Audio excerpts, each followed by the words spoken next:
Okay, welcome. Welcome to the Board of Selectmen, Board of Finance combined budget hearings. We'll get started. We'll ask our town clerk, who's first on deck, to lead us in the pledge. Please, Mrs. Brown. I pledge allegiance to the flag of the United States of America and to the republic for which it stands, one nation, under God, indivisible, with liberty and justice for all.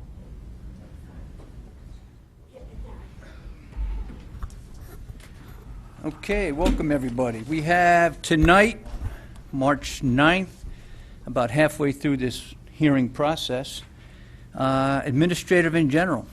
We'll go through the town clerk, register of voters, building, solid waste and recycling, public works, administration, public works operations, engineering, street lighting, and WPCA.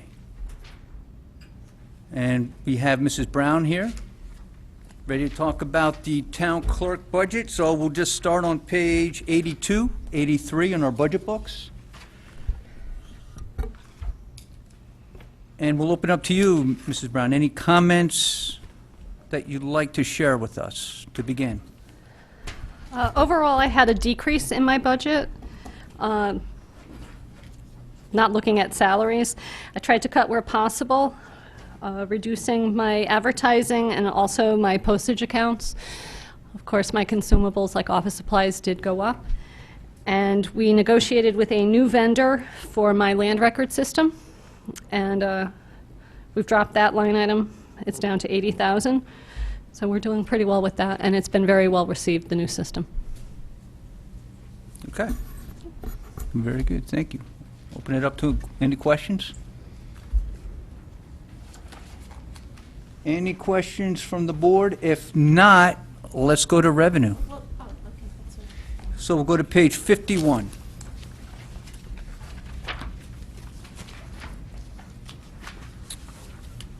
Any comments, Mrs. Brown? Of course, conveyance tax is always an issue. I did have to decrease it just based on projections of the real estate market. We did take in $78,000 for the sale of GE this year, but of course that's going to be a hole in my budget for next year. But I do think we'll be on target or close to our conveyance number for this fiscal year. Okay, so total revenue's down 3.26% over this current fiscal year, and that's the conveyance tax. Also, the recording fees, again, the state is taking most of the money for the MERS mortgages when it goes through the clearinghouse. We don't get that revenue anymore. It goes straight to the state. So we don't really know how to predict who's going to have a MERS mortgage versus a regular mortgage. Okay, thank you. Any comments or questions for Mrs. Brown on revenue? Could you explain what that type of mortgage is to us? There's a clearinghouse, it's Mortgage Electronic Registration Service System, and they're basically a clearinghouse for mortgages as opposed to going through, say, Wells Fargo, Wachovia, something like that. And that money goes directly to the state now, and it's going into a fund. It's basically for foreclosures. We used to get that total amount, and we cut into our LOCIP money that in the recording fees. But that law went into effect 2 years ago, and we really didn't think it would actually last. We thought there would be a challenge to it, and there never was. So, Thank you. you're welcome. On Mr. Bateson. Yeah, thank you. How you doing, Betsy? Good, thanks. Quick question. How are we doing year-to-date conveyance? Conveyance tax at the end of February, $1,117,436. And that includes the $78,000 you were talking about GE? Yes. I didn't do the math in my head. How are you on target for June 30th? What do you think? We'll be close. Close, because this 1850, that was bumped, right? Mm-hmm. When you came before the board last year, what was your recommendation? Was it 1750, same as it is this year? I think so. I don't know off the top of my head, but Okay. Thank you. Thank you, Mr. Bateson. Any other questions or comments for the town clerk? Thank you very much. Thank you. See? 2 minutes and done. Register of voters. Mr. job, Jim. Keep us right on track. Page 93. Page 93.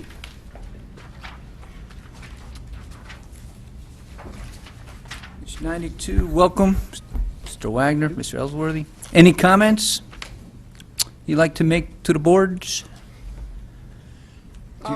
Yeah, I can highlight a couple of items.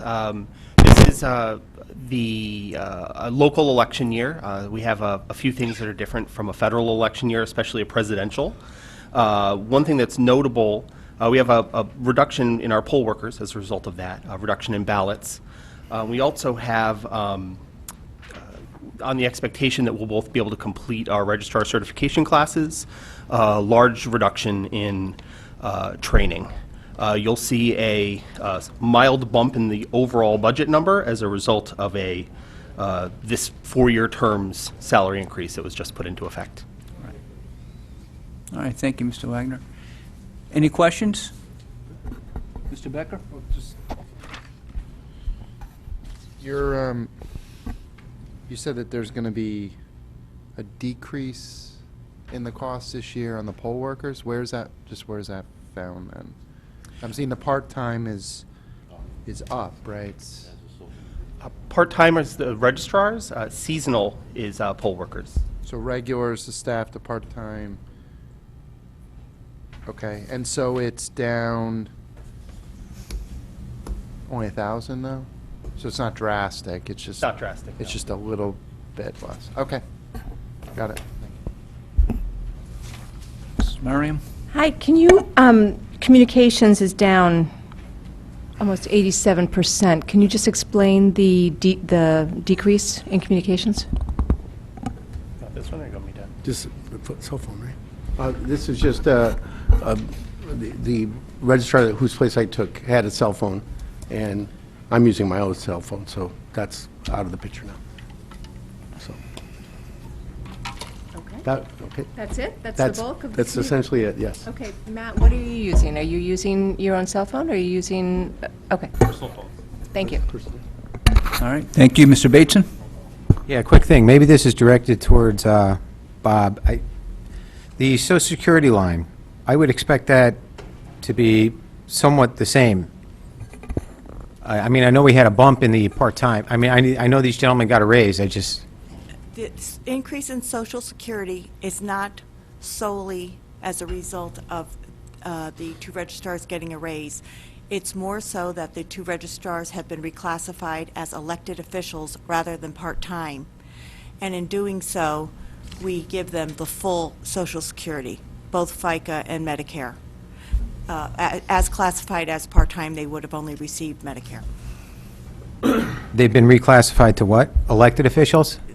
I don't want to use the word reclassified, but they've been adjusted as, or they qualify as elected officials, and therefore we have to budget that Okay, way. separate question then to you, Mike. Does that mean that they're under that document now that guides elected officials?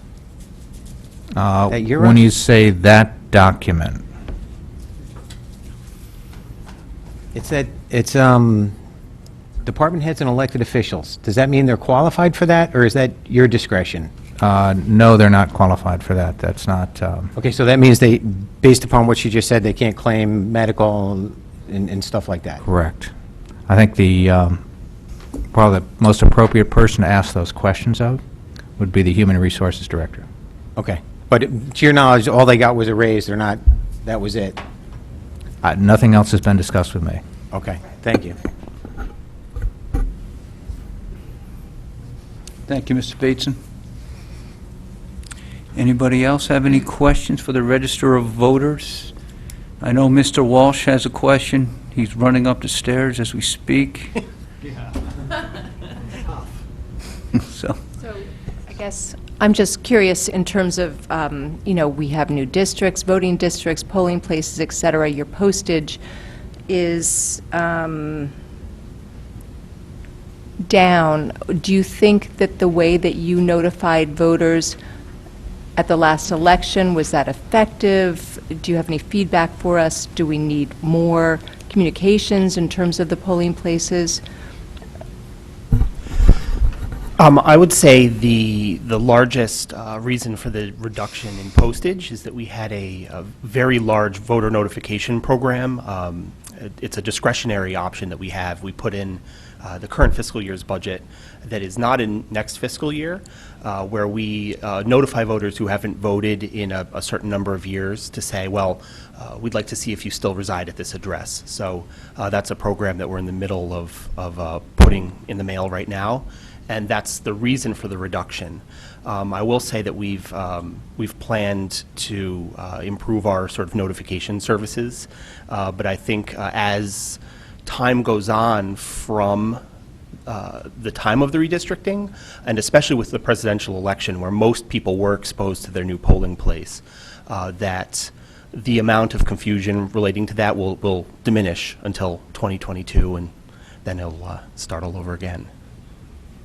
So I know this is a little off topic, but I'm just curious in terms of feedback for the last election. Did people feel informed? Was there confusion at the polls when people went saying, oops, I'm at a different polling place? And I don't know if you've got specifics or more generally, what's your thoughts in terms of success in terms of notifying people?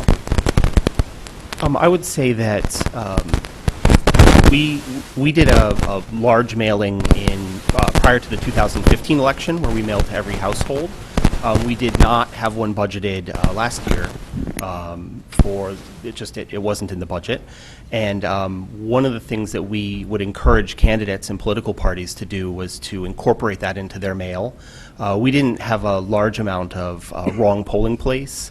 There were a number of people who would contact us prior to the election, especially who are near a school at which they used to vote and are now being asked to go somewhere else, that were, felt inconvenienced or unhappy by that. People in my neighborhood were one example. People in the neighborhood surrounding Holland Hill School. So those people certainly made their feelings known, but I don't think there was a lot of election day confusion. When they learned about it in the weeks before the election, they were saying, well, why can't I go to my old school? And so we had to have a lot of patient conversations with people related to that. Thank you, Mr. Murray. Mr. Bateson? Yeah, quick follow-up. The deputy registrars, how many are there now? One of each. One of each, and what do they get paid? Is that a salary or $20 an hour, and is there a They minimum? work during elections or when we need them. Oh, sorry. Oh, For the people that- sorry, $20 an hour when they're working. When they were, and what line item under the budget would they be? Part-time payroll? No, that's you guys. I think they come under seasonal, right? Under seasonal, yes. Seasonal. Because I was one for 8 years. And So you have your deputies in that line item and the poll workers? Are they seasonal in there too? That's correct. Yes. Okay, thank you. That's it. Thank you, Mr. Bateson. Mrs. Leclerc? Quick question. Why did the rental fee go down? What aren't you renting this year, or what changed?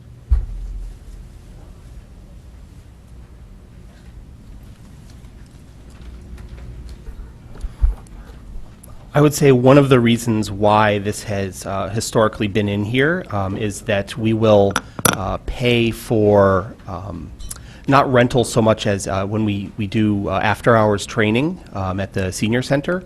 We'll be charged it's internal transfer within the town, but we'll be charged to provide custodial services, locking the building up and what have you. And we have not seen that recently. So, I guess this is a reduction in our line and probably a equal reduction in revenues from Public Works is what I'd imagine. Okay.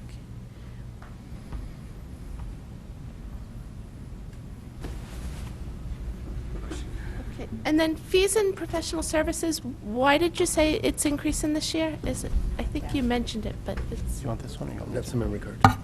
Yeah, that has to do with required memory cards and programming. It's required that we have it done every year to make certain and that they're properly put together. And We also have new handicap accessible voting machines that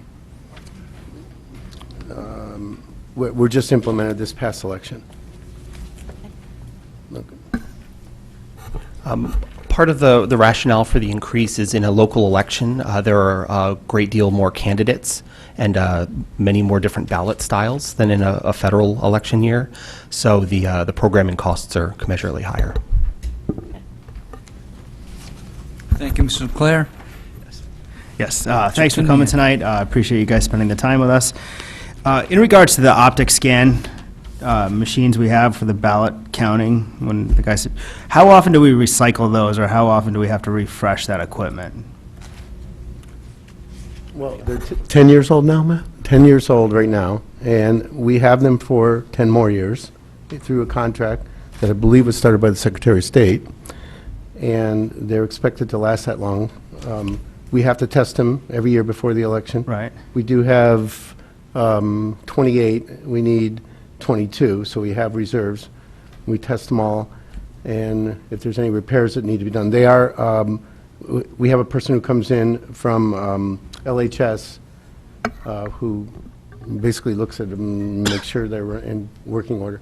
So they're Okay. expected to last for 20 years. So we've already paid for them, we don't need to start Yeah, and there's- saving to have? Yeah, and we to- must have a continuous contract coverage, or we lose the ability to put the old machines back into the contract. Okay. So the state paid the first 7 to 8 years for the maintenance, and now we pay. All right, thanks, Steve. Thank you, Mr. Timniak. Any other questions? Mr. Walsh? Good evening, gentlemen. Your overtime line right now is over, and we're only at the beginning of March. Where's that number going? And why is Yeah, it, why is, yeah, why is, I why is it wasn't in over the so, election. why is it over so far? And where's it going for the rest of this year, let alone next year? Well, I would say, and we talked about this a little bit at the very start of the hearing, the presidential election year is obviously our marquee event. When we were preparing information for your most recent quarterly review, we were asked, well, why are so many of your lines close to, or in the case of the overtime, over the number that you would expect halfway through the fiscal year? You expect those things to happen primarily in relation to the election events, things where we're required to stay after, come in on the weekends, and what have you.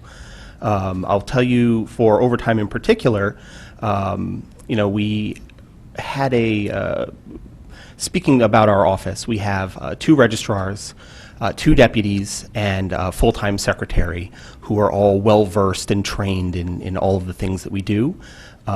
Through a confluence of events, 2 of those people were not available to us for much of the fall. Steve was on the ballot and was precluded from doing a lot of the functions, training, and such. Anything. Yeah, anything election sensitive. And we had someone else who was unable to serve for personal reasons, I guess you would say. So we did advise the first selectman that some of those things that we had decided upon relating to training, relating to things that would require overtime, that we would likely go over on that line as a result. So that's something that I don't expect to be an ongoing situation. And I'd say that in a local election year, the type of pressure in terms of peak voter volume, where you actually are serving customers consistently throughout the day and have to actually use evening time or weekend time to catch up and do your organizational activities, is not a factor. So we actually planned for a reduction from our historical overtime in the coming fiscal year as a result. Okay, so are you representing that you're going to hold this line now till the end of the year? Can I speak to that? We're doing our best to not have any overtime. If there is a special, we're going to have to. But that would be probably from the allocation that, for the amount of money that we had presented, stating what we anticipate the cost will be. But otherwise, we're not anticipating any more overtime. If we have a special, the special is the same as a regular election as far as expenses. Well, you have 5 employees, correct? There's two of you, 2 deputies, Yeah, and we'll probably have assistants too. okay, and that would be on your seasonal line, right? Yes. How are we doing with the seasonal line so far for the year? Oh, do you have that detail? You had in your budget last year $49,610 in your seasonal payroll line. Where are you right now? We actually had a conversation recently in our office, planning for, if we had a special election, what the supplemental request, what we would ask for as a transfer from contingency. And we looked at that number and said, well, we have 4,000 for our deputies, any assistance that we may need from the time of that conversation until the end of the year. And as a result, a lot of the things that we would use those assistants for in the springtime, we are not using them for. We are in the office, working additional hours ourselves and, bonding as new registrars do to make up for the absence of those assistants, trying to hold that money in reserve for any potential need we may have later in the spring. And $4,000 you think will be enough to get you through the end of the year? That's roughly what we have left, right? That is, we are endeavoring in every way to make that last. And what do you think the chance of success on that are? Well, reasonably good, I would say, although, specifically as we talk about a special election, that would be a different, we definitely don't have the money for poll workers for a special election. We would be returning to you for transfer from contingency regardless. But in our recommendation, we did not put additional time for deputies and assistants into that request because we felt that 4,000 would be suitable for those purposes. Okay. Is the presidential year your busiest year? It is. Okay. Why did your seasonal payroll go from fiscal year actual of $83,391, so that was spent in 16, and now your fiscal year budget was $49,610, which you still have $4,000 left? If a presidential year, which we're currently in the fiscal year budget of 17, you still have $4,000 left. Why did you need a little less than double that? The additional monies were related to a second election event, specifically the presidential primaries in April of fiscal 16.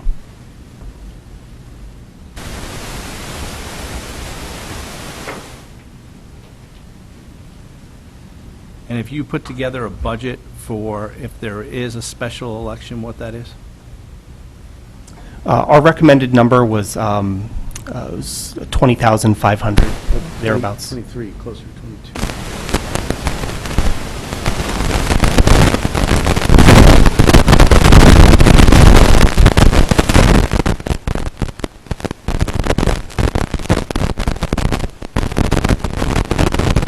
Yeah, hold on. Okay. It's you, Jerry. Every time you move, it goes on. You're magnetized. What was the number? 23,000. I think it was closer to 22,000, but I don't have that in front of me right now. But again, we're trying to not spend any money for the deputies and assistants. We're only going to have one line. We're going to have A through Z, as opposed to 2 lines, so that'll cut the poll worker numbers in half. So we're trying to keep that number down as much as possible. One more question about the overtime. So I looked at last year's numbers, and you spent between now and the end of the year additional $2,200 to $2,400. Was that number because of the presidential primaries? In fiscal 16, that would be likely to be the case, yes. That's, that time is primarily used around election events. All right. And my next question, I guess, is, since I wasn't at the meeting, I don't understand. It wasn't until I got to the budget that I realized this. I guess it's to the Board of Selectmen, and Mr. Bateson, I know you weren't here on the Board of Selectmen at the time, but what was the reason the salary went up by $10,000 on the Register of Voters line? Especially with some of the issues that we had in that that department. It wasn't exactly as it was smooth sailing in that department, and yet the salaries went up by $10,000. So I'm trying to get my hands around how that happens, and the reasoning that I wasn't at the meeting, so I have no idea. Chris, do you remember the percentage? I don't remember the percentage. I remember we given a big breakdown of all the other registered voters and what other towns were made. I think it was essentially 30% of what was asked for. Maybe, Matt, you remember what the original request was for salary increase at the time? I don't know if that matters. Yeah, I think that was that's a little far back to go, Jim. We certainly can check the minutes and confirm where that was, but at the time... It just seems odd, and I'm now talking more of a taxpayer, that with all the stories that I'm reading in the paper, with all the difficulties in that department that I'm reading in the paper, that if this was a corporation, there's no way anybody would be getting any raises. No way. And it just seems, it wasn't until I read the page and I'm like, and then I kind of remembered a story that there was something you guys had to, the Board of Selectmen at a certain point has to establish salaries for the register of voters, so it just seems odd. When, I would suggest to you that, A, it's not all performance-based, and B, the people receiving these dollars were not the people that had the performance issues. okay, whatever that means. When the registrar's office was split up into two, did Mr. Atturi have any secretarial services, or was he just, you guys just sharing one secretary? I can't speak. I know that he did retain an individual to work in that office on a regular basis, not in fiscal 16 or 17, to my knowledge, but the specifics of how that came about, and I guess I would recommend that you talk with Human Resources for more information. I'm afraid I don't think I have the complete story to share with you. Did that hit your budget? Yes, it would have, certainly. Okay, so you must know who the person was, right? Because I don't know who the person was, but you must know who it was. I do, yes. Who was it? Her name was Joan, but I'm not sure that I want to tell tales about individual people who worked on a temporary basis for the office here in this hearing. I'm happy to I'm not asking, I'm just do that asking- request for you if you would like to gather information on that situation. And what line would this woman Jones' pay have hit? That actually I'm not aware of. That is not something I was involved in. You don't know in your own budget what line that would have hit?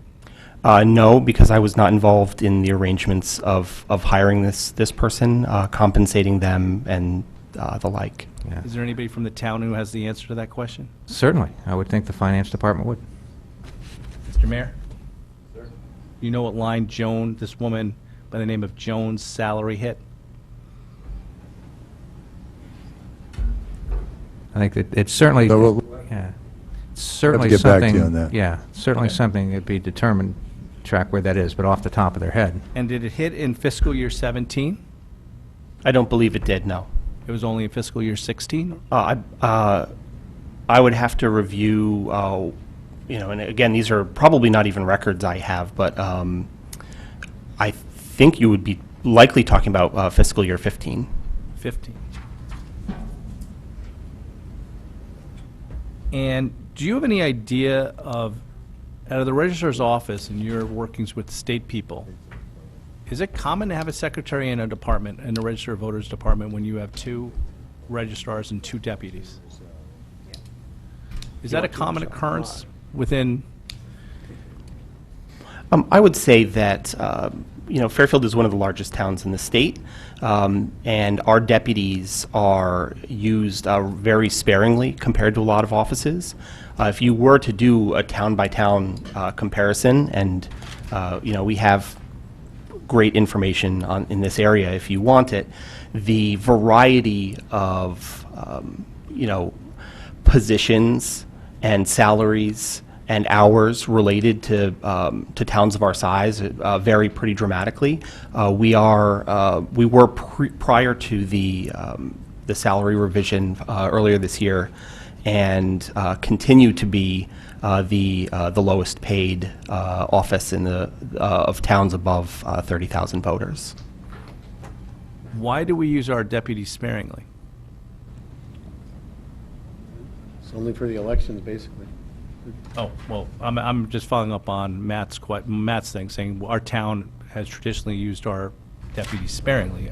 Is there a reason for that? It's past practice. I don't think that we are in a place where we could offer these people full-time employment or even regular part-time employment. That's not been contemplated in our discussions of our budget and how we're staffed. I think that if that's something you're interested in, I think that we could certainly integrate them into the office at a higher level and have be able to delegate more things to them. I think it would be valuable to expand on what we do use our deputies for, but we have just not pursued large increases in that line over the years, since I've been here, certainly. Do we pay them a flat fee for the year, or do we pay them hourly? We pay them by the hour. We budget 250 hours approximately for each deputy. And how much per hour? 20 per hour.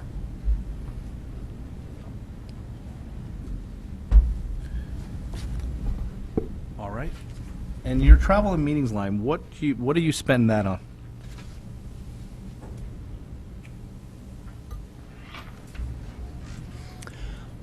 Historically, we've actually managed to sustain a rather large decrease in this line because we are working more closely with the Human Resources Department to go to conferences and meetings and trainings and things of that nature. Mileage and food and beverage for poll workers on Election Day are the only two items in that line. Should that not be on another line? That's neither travel nor meetings. I certainly wouldn't object to it being moved to a different line if that's something that you saw fit to do, but it has been there through the years. And the education and memberships, do you guys have to go to seminars to keep current with your status? Does the state supply, the Secretary of State's office supply Can I that? speak to that? We have just started this past year that we have to go to certification classes, 8 classes. We are required to go to what's called ROVAC, which is the Registrar of Voters of Connecticut. And there's 2 conferences a year, a spring and a fall conference. We usually just go for 1 or 2 days for those. And then I went to a training session, for instance, for new registrars, and there's going to be another one. Going to what we can. And I just drove my car and no mileage or anything on that. So Does the 8 classes for your certification, does the state charge you for that? Yes, it's already been allocated, $1,600 per registrar required to be paid by legislation. Okay.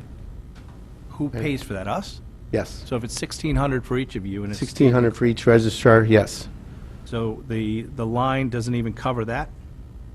It's already allocated to be completed by the end of this year. Okay. I've already gone through 5 classes. I'm taking my 6th, hopefully, next week. And Matt is ahead of me by 1. I'm going to beat him, though. No. So those classes are going to be completed by June 30th and are part of this current year's budget of fiscal Yes. year 14 for the $3,400. Yeah, But I'm they're trying not to get something them you have to done. take every year. Pardon me? Not something you have to take every year. We will have to do 8 hours required, and then there's an additional 10 hours. They haven't determined how they're going to do that, but it used to be that ROVAC conferences were counted. That has not been specified as of right now, how they're going to do that, and nor do they have the 8 hours. The certification classes planned yet, and we have no idea what it's going to cost. As far as we know, by statute, we're required to have it 8 hours every year going forward. Yeah. And they don't have it ready yet, as far as we know. So you don't know whether the $1,200 is going to cover the cost for this 8 hours for each of you? We don't. I'll say that the Secretary of State's office has entered the sort of training arena on her own outside of the context of these registrars' conferences, and thus far, those efforts that her office has undertaken have not had any expense for us. So that's been an event that they have funded on their own. If, for whatever reason, and, we haven't really discussed this, but I do think it's likely that if they found that the continuing education requirement necessary to maintain our certification, that the registrar's conferences did not qualify for that training requirement, that we would be likely to spend that money on whatever did qualify for that training requirement. We're not going to the registrar's conferences because they're special, we're going because that's where the training is. So if the required training were elsewhere, we would likely spend the money elsewhere. Okay, thank you. Thank you, Mr. Walsh. Any further questions? Okay, thank you, gentlemen. Thank you very much. Mr. Conley, welcome. Go to page 253. Mr. Chairman, I'm going to recuse myself from this budget since I have to work with some clients with the building department. So Okay. I'm going to recuse myself and leave the room. Thank you, Mr. Walsh.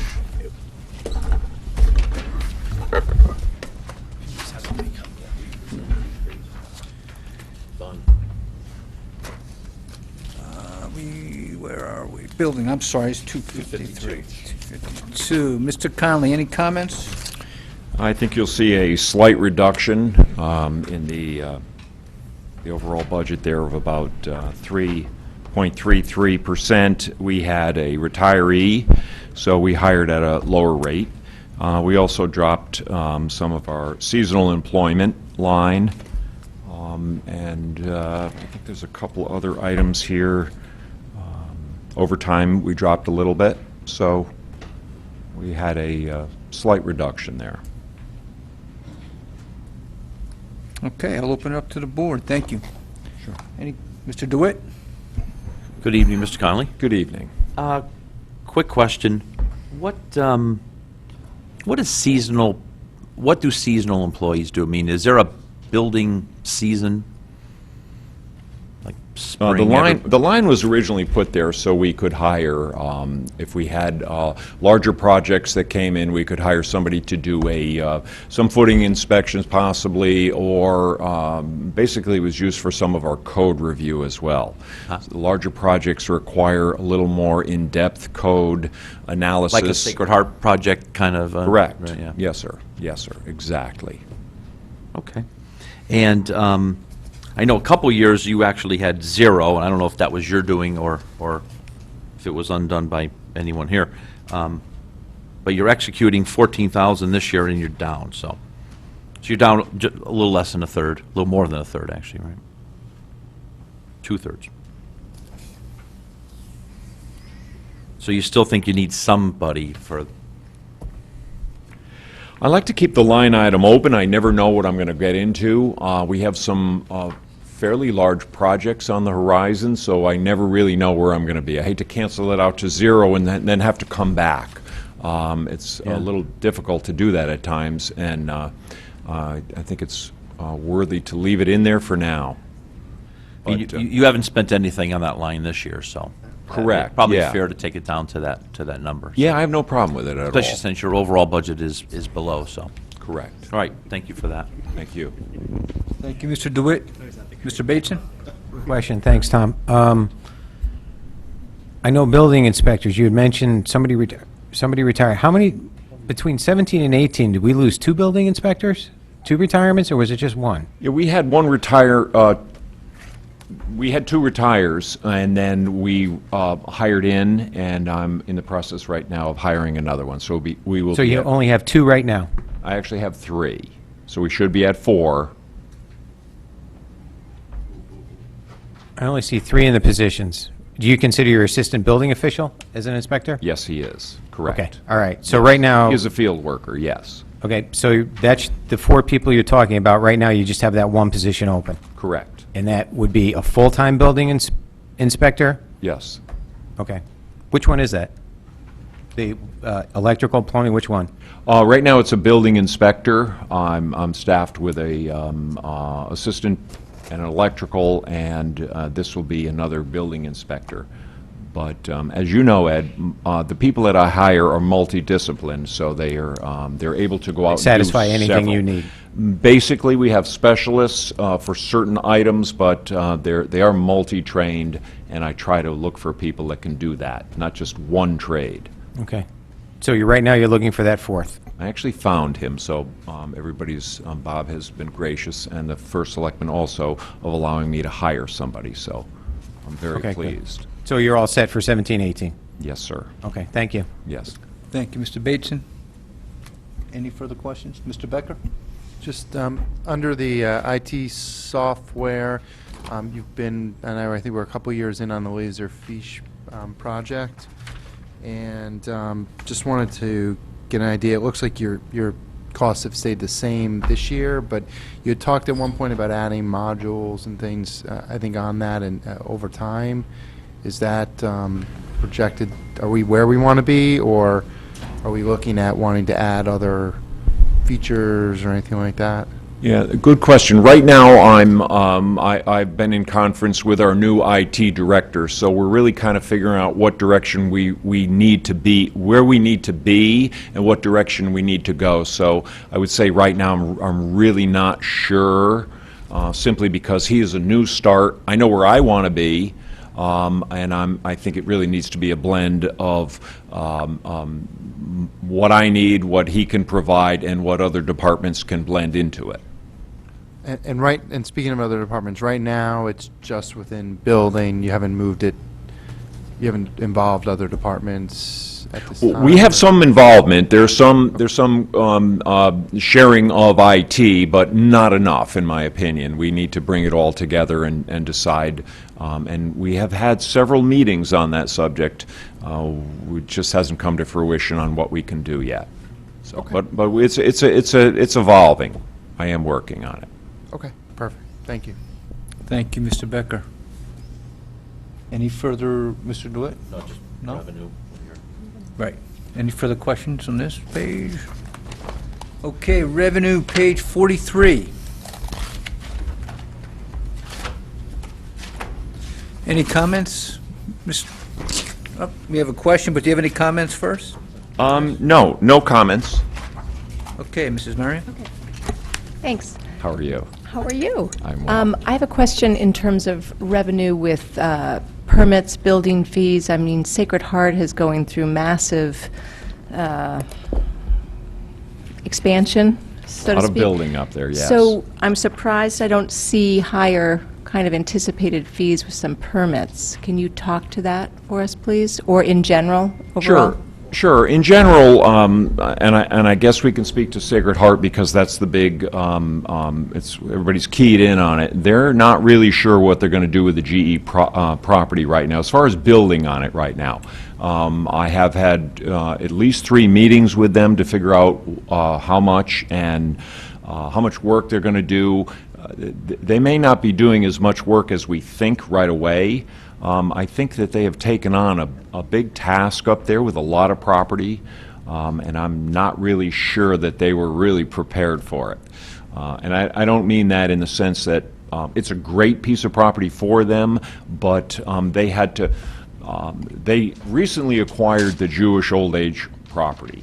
So they had big plans for that, and now I think that they actually have to shift around a little bit. So I think it's really more of, they're going to have to look at a more global approach, a larger approach to the property and the management that they have, where they're going to move people, administrative people, where they're going to put beds, dorms, things like that. So it's a big task for them, and right now, their projects, they're moving forward. It's not exactly what I thought it would be. Okay, so I'm hoping you're being conservative in terms of your estimates, but it's an unknown, I understand that, and I do know that they purchased the Jewish home property and that's got to be converted as well. So these numbers may expand during the year. I mean, so would you say these are fairly conservative, or you're just your best guess scenario? I'm very comfortable with these numbers right now. Again, it's very hard to, it's a moving target all the time. I never know what's going to happen with a large corporation like that. They could decide they want to move everything to GE without doing any real building work over there. So I never really counted a lot of money out there. I'm more looking at the Jewish old age home. They want a lot of beds on that property, so those are new buildings. There's a large renovation going on right now on the Bennett building, they had called. That's their 5-story building, so that's ongoing today. They're looking at a diner on the property, so that's up and coming. They're doing the radio station. They're very aggressive, so hopefully they'll do. Hopefully they'll spend money. I can't speak to the money they have. I can tell you what they're spending in some degree. We're hoping. And we're hoping, yes. All right, thank you. Yes. Thank you, Mrs. Merriam. Any questions on revenue? Mr. DeWitt? Actually, more of a comment. Your numbers seem to be in line with the 3-year average. Yes. And I think you'd agree, if not, please tell me, that in the last 3 years, we have had a lot of building permits, a lot of them from Sacred Heart, frankly. Yes. So the 3-year average, if there wasn't a big program or a big project like the new Sacred Heart going on, I'd actually be saying to you, I think that number is too big. Because over the last 3 years, it's been rather large. So I think it's good. I think after that weans off, 3-year averages are going to have to start, are going to be too high, in my estimation. It's very difficult to look at this and figure where we're going to be. So as I did try to take a reasonable approach to this, and Mike and I discussed it at length, and I actually came to agree that the 3-year average at this point, this year, Right. was the right way to go, because we've had a steady increase. Right. With a new top dog in the White House, I'm not sure if the solar's going to drop off. I don't really know with Sacred Heart and their movement. Fairfield U has some movement over there. It's a question of timing. Yep. And we've also seen some large healthcare projects ongoing now, and one that was just shot down. So, again, a moving target. Yep. I wish I could put my hand on all of it, but I think you've got the right number in there. I really do. I do So- too. I'm very confident with this number, and especially Mike and I talked for a long time about this, so I'm confident. Great. Thank you. Thank you. Thank you, Mr. DeWitt. Mr. Becker? And just this number from a residential versus commercial, percentage-wise makeup or general figures, how much is kind of towards each bucket? Because that's another area that's been, certainly with the beach area post-Sandy, there was kind of a boom there, which, again, you get concerned. It seems like there's a lot going on, but maybe a little bit less or a little bit toned down, or are you maybe seeing the same? I am seeing some developers, some private developers, speculators walk in and buy 10 houses flat out and knock them down. So when I thought it would kind of cool down a little bit, it hasn't. There's some hot areas, the beach, and numbers are hot too. If you're over $1.2 million, you're not selling. In that $800,000 to $1 million, I think they're selling, and the speculative market seems to agree with me. So I spend a lot of time, I want everyone to know, I spend a lot of time with contractors asking that question. Where do you think you're going to be? How many houses? How many knockdowns? So I really look at a trend of knockdown houses and lifts. So I do spend some time with it. If you ask me percentage, I'd really have to go through my figures a little bit better, but between commercial and housing, as I said, I thought it would drop off, but it really is not the trend. Okay, that's fine. Thank you. Thank you. Thank you, Mr. Becker. Any further questions? I just have one or two. Just Sure. Building penalties. What are the penalties? And that is in the blight. We put that in the building because I'm the blight enforcement officer. Those are penalties that we put on a property that is blighted and doesn't, in an effort to move them along. So we have several projects that I kind of hoped would settle out. So that's why this went to the I believe it's a $10,000 mark. I'm hoping that that will, that is a commercial property. I'm hopeful that they'll be able to pass it through zoning and we can get some of that money from them. So we do actually collect it. We get that money. Yes, sir. Okay. Absolutely. And the miscellaneous building, what's the, it's just $5,000. There's some copying, there's some little things that come in, mostly copying. We've seen a couple of lawsuits that involve some large copying fees. Okay. And how are we for fiscal year 17? We in line to hit your budget number on revenue? I'm going to be right on the money, yes. I just ran the numbers today from our program rather than the Munis program, and I only did that because the Munis tends to lag a little bit behind by the time we get it in the bank, get it to finance, and it gets into Munis. But I'm right on the money. Is there any line item that stands out, or is there any line item that's behind significantly? Not behind, no. If anything, they're a little bit ahead in the electrical and some of the plumbing. Again, my building permits come in first and my mechanicals after, so it's really hard to gauge when they're going to come in. So we try to get these permits out and get the footings in, and then the mechanicals come after that. So it's timing. Thank you. Any you. further questions? Mr. Becker? Just kind of going to be on the expense side a little bit, but it was brought up under the revenue with the blight fees that are taken in.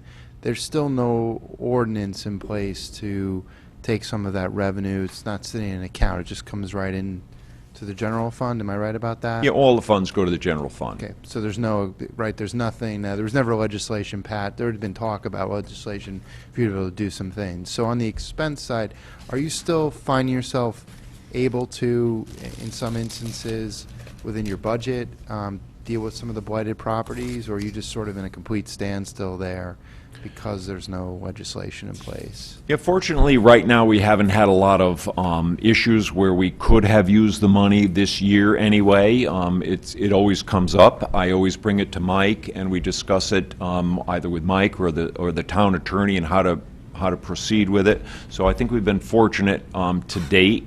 There have been a couple of small properties, I would say, we could have used, but we've used other measures to kind of move it along and get it out of our blight. Okay. So, but we are moving in that direction, and I think everybody agrees that we could use a small funding, a little bit of money there to deal with some of these smaller blighted properties. Yeah, I guess on that end, I was wondering if there, in lieu, seeing a revenue line in lieu of legislation specifically to make an account, if, just thinking through things that maybe if we needed to do something, either a line item within the expense budget, or if you just feel as though you've been able to handle it correctly. Because I think the end goal for this is to, make sure when those opportunities present where you could do some movement, we want the town to look the right way, obviously. And I think so it's making sure you have the right tools. Yeah, and our commission has been working with the town attorney, and we're kind of moving in kind of a different direction. So Okay. hopefully we can get something passed, get it through RTM, and deal with it through And them. go that route. Yes, And yeah. just to be clear, it's an annual conversation with members of the RTM to get this legislation Right. done.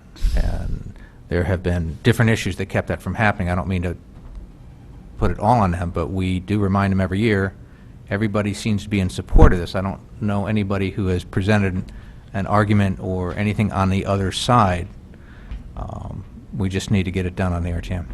Yeah, no, I totally agree. And during those reports every year, the same group has the same questions, and I probably think the same thing as you about it. So I'm just, my goal, obviously, just making sure. And if your office is helping him, then at least for now, then great. I just want to make sure that Tom has the right tools. All right. Essentially. Yeah. Thank you, Mr. Becker. Thank you. Any further questions? Thank you very much. Thank you. Appreciate you being here. Can someone let Mr. Walsh know he can step back in, and we will go to page, thank you, Scott. We can go to page 272. Mr. Zambruski. Solid waste. We can take a break after this one. Yes, we can.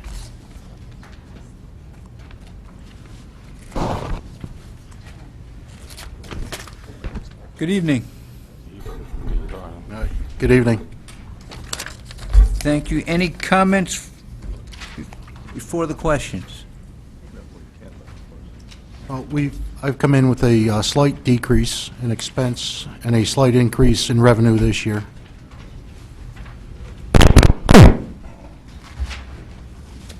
Thank you.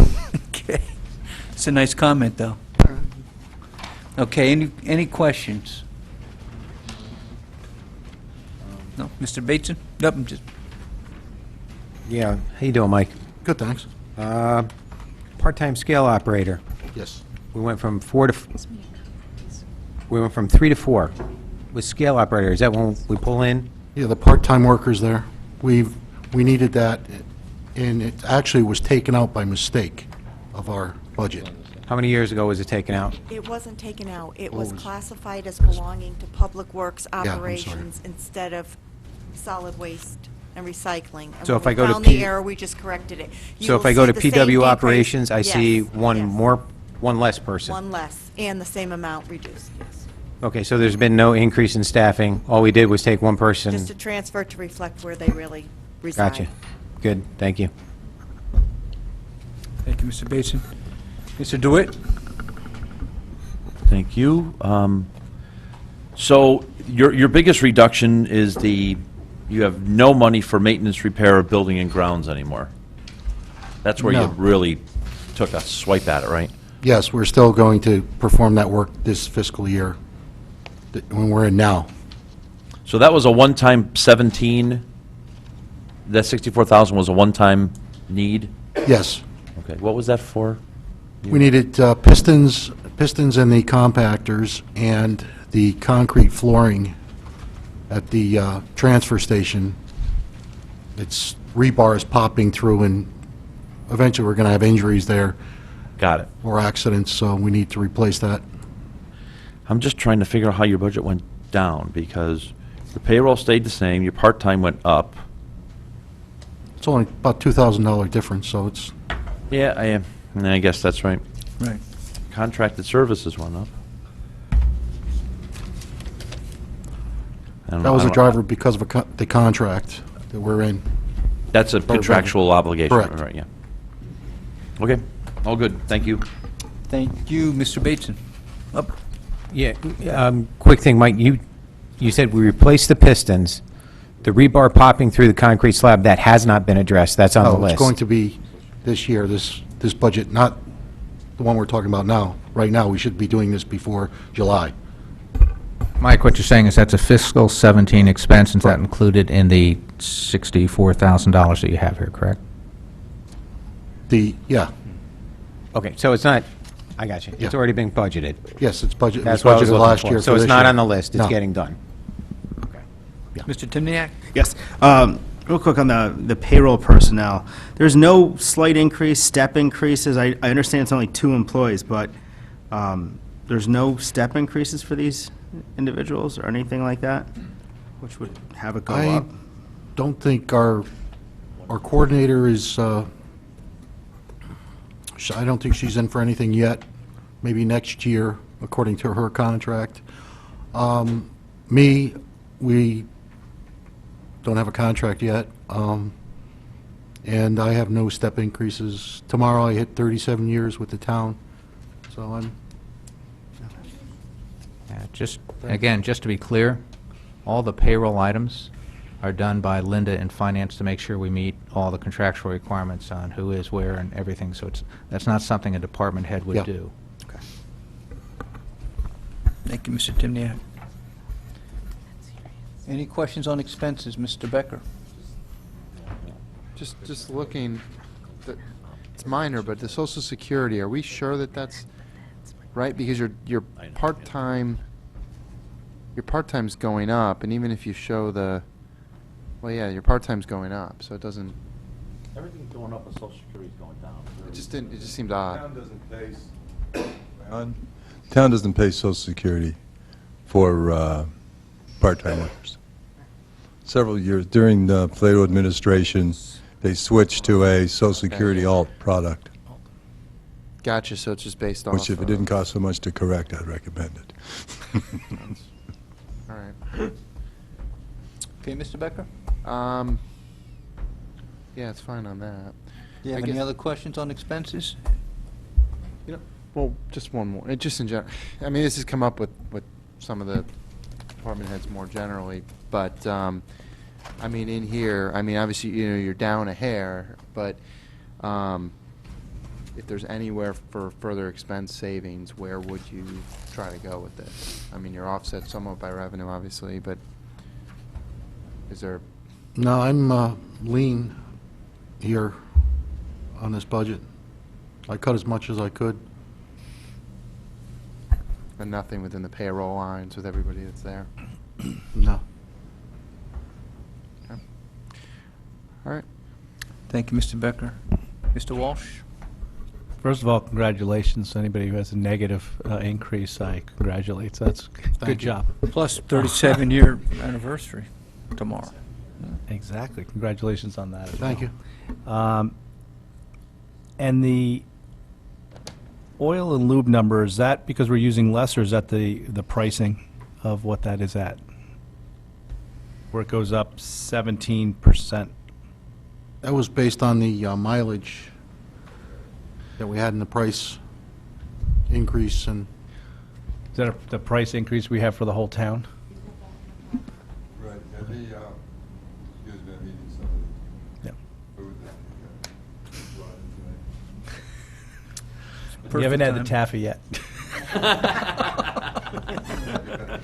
Yeah. Yeah. Bob, you need to turn the mic on.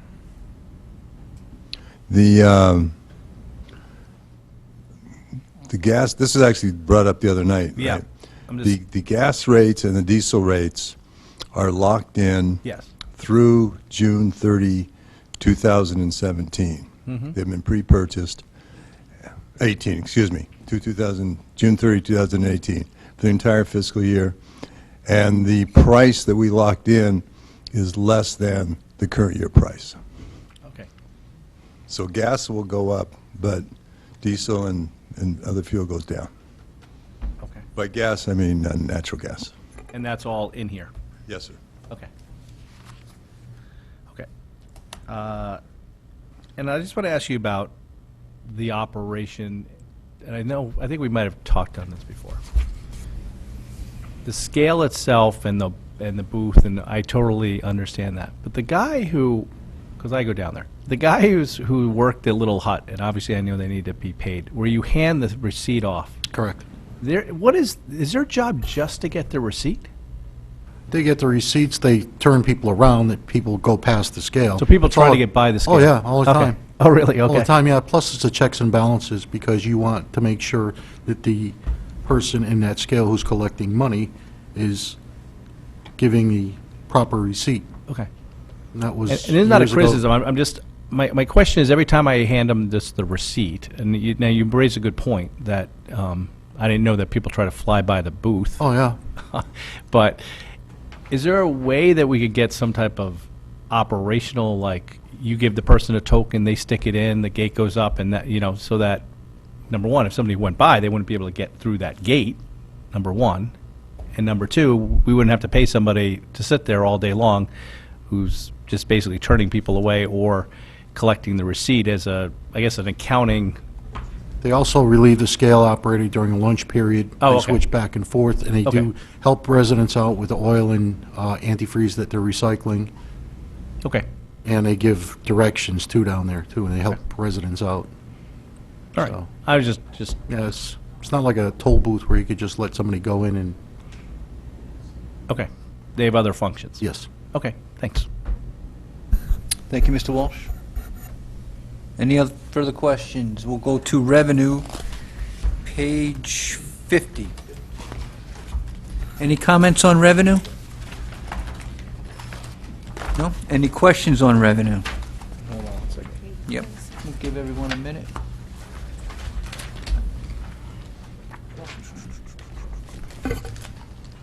About the same as this fiscal year. All right.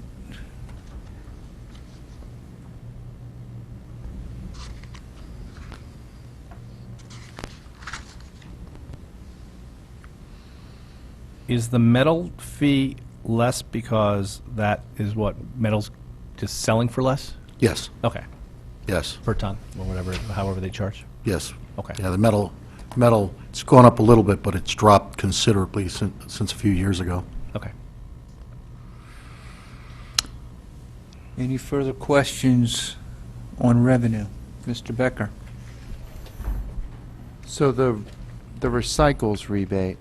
Yes. Just walk us through that, because I'm looking at the 3-year average. I see obviously from last year, this year you're keeping it the same. But obviously when you go down there, you don't pay anything. But if our revenue is decreasing, is that kind of a problem that we're going to start to run into? Well, it was inflated, that 1 year is inflated because we received money from CRA. As we terminated our contract with CRA, we received $100,000, I believe it was, close to $100,000, and we received some more money that was appropriated to that account. So our recyclables have remained. And actually, the original, we had $100,000 for recycling when we were getting $20 a ton, and our haulers were going to ship it to Shelton, and because of the mileage distance between Shelton and Stratford, doesn't seem a lot, but it is for haulers, we negotiated that they would take it to Stratford, and we would receive a $10 rebate instead of 20, and the hauler from Stratford would take it up to the Shelton IPC and receive $10 for the hauling fee. So, Okay. and it was going to cost us, if we were going to take all the recyclables from the haulers at a transfer station, about $144,000. So If we were to take it from our haulers, because we lost the IPC in Stratford, it closed, and CRA disbanded. Okay, We had to so, find another facility to use. and then, so on this line, we get in 54,000. Correct. And then those expenses for them to haul it at the lower rate now, but that becomes about how much? Well, the haulers say they're coming to your house, they're paying nothing to dump it there, we're paying them nothing. Yeah. So the haulers are going there. From our transfer station, we're paying the hauler, the operator of our transfer station, to truck it to Shelton. And that's within your budget, right? Correct.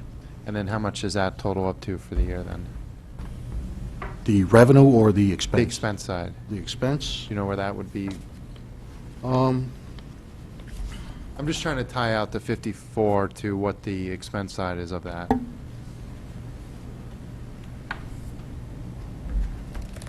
Recycling operations, I had $191,000. That's for the whole transfer station. That's for bulky waste, it's not just for, it's for hauling.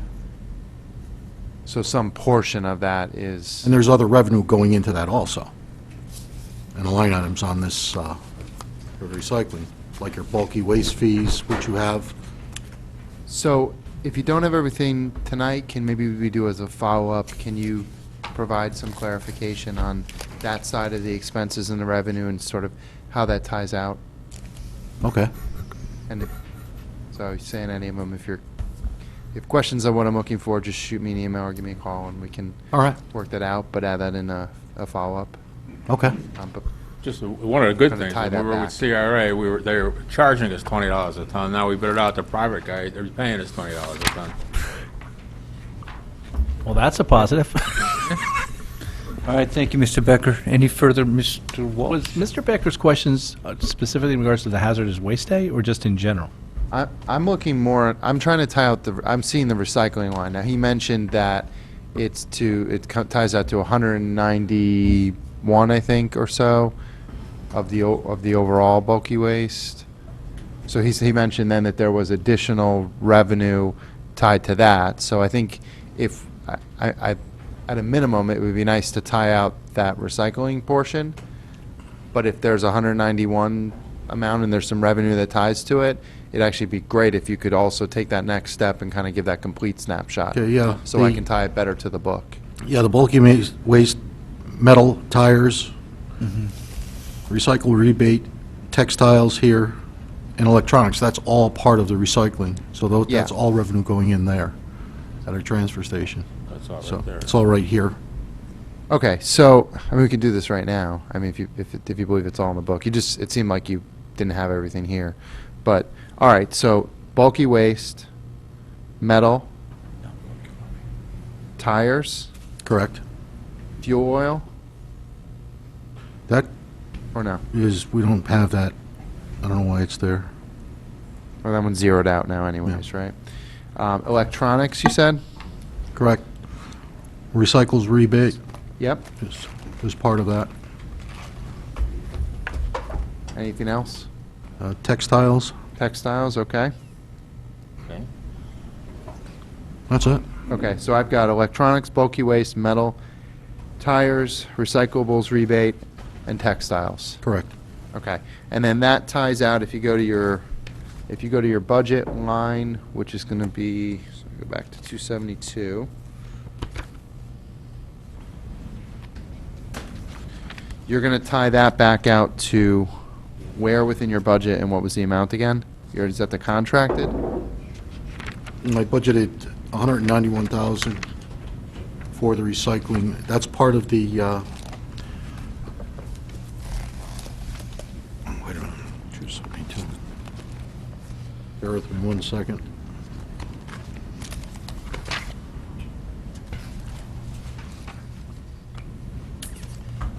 Contracted property services, that falls within the contracted property services line item.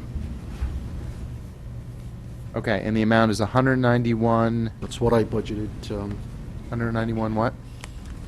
hold on 1 second, please. Thank you, Jim.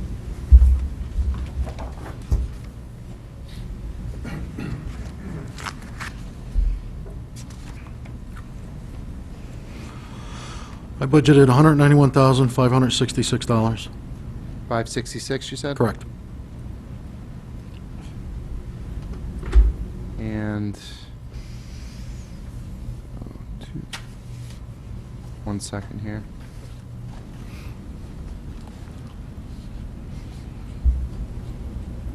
Also, that's a savings too, if we were to take that and it was to go into the incinerator or hauled out as trash, that we'd be paying about $90 a ton, so. Well, that's an what I'm trying to- Additional savings. Yeah, and that's what I'm trying to tie out here. So, those income lines come out, the revenue's at 139,900.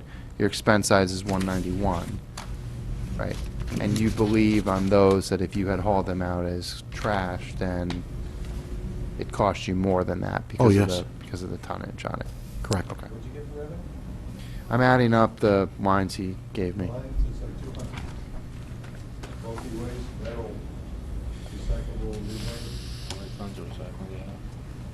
I've got 5,000, 33,300. You got 33, 60, 99, and Where's 60? Well, the 50, I have the 54. Metal's 45, too. Yeah. Okay, Okay. yeah. I think, Basically, right. and if, no, you've tied it out where I want and then answered the question on the weight we side. can tell you so the I'm avoided fine on that cost. front. There's 5,000 tons of household recycling. If that went to Resco, that would cost us $450,000. So that's the Gotcha. save. Okay, thank you. Thank you, On the Mr. cost side, Becker. yeah. Perfect, thank you. Okay. Thank you, Mr. Becker. Any further questions? I would just like to say that hazardous waste days that you guys do are just phenomenal. I mean, Thanks. the from everything, from all the town departments that assist in that. I mean, it's the volume of stuff that you guys take in that day is just completely out of control of stuff that could potentially go into the ground in our community. I mean, it's just well done. It's well advertised with those new signs that you guys have to tell people in advance what day and to warn them in a week in advance. The police handling it to show, I mean, because those lines get unbelievably long, but they move very, very fast. And the fact that those people, like you pull up, you basically pop your trunk and they take everything out for you and put it into all the special areas that they put it in. But the volume is just out of control. I don't know whether it surprises you how much stuff comes in. Yeah. But when I see the piles and just piles and piles of anything from batteries to all sorts of strange colored liquids, that seemed to glow in the dark, and that people are just, I mean, I know this is the first time I used it, but I'll tell you, I brought in all sorts of stuff, and that I'm sure Ford never thought a Thunderbird would carry that stuff in its car ever, but it did, and it made its way down there. But I really am impressed by that operation, Thank you. and I think it does a great service to the town. Thank you. Thank you, Mr. Walsh. Okay, with that, we'll say thank you, gentlemen. And Public Works is up next, but there's been a request to take a 5-minute break, which we'll do. So we'll be back in 5 minutes. Thank you.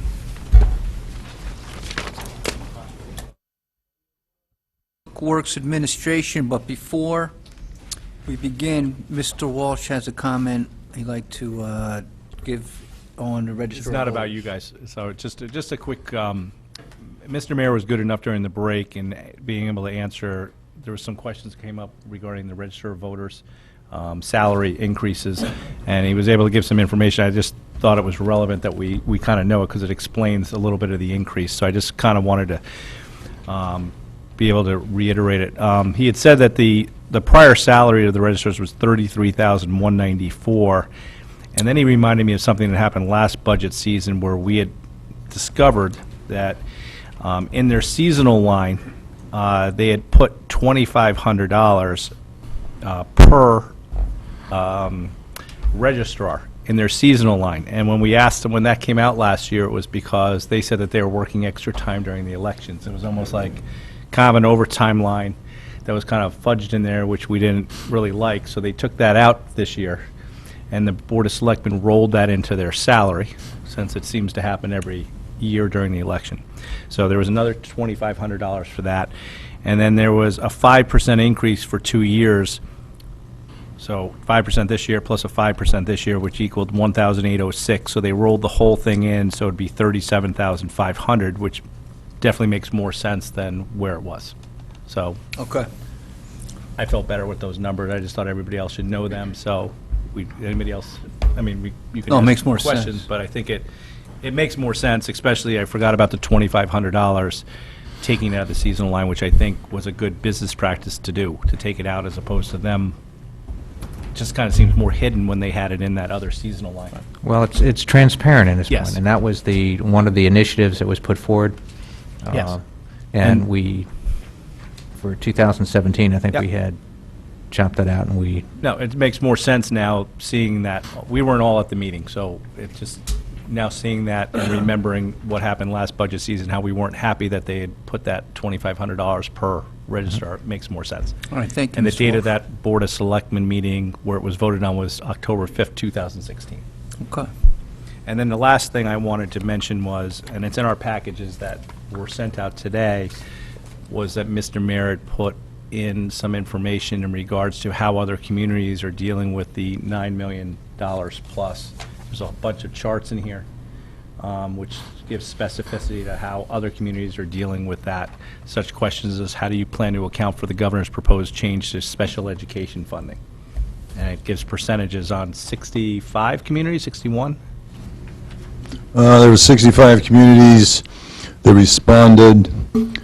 The range of pension payment requirement was a low of $85,000 for a town called Union, and a high Hartford, $17 million.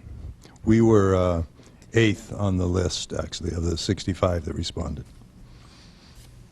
So anyway, I'd made a request last time. That information is contained on about 6 pages that are in our package. Okay, so we have that. Yes.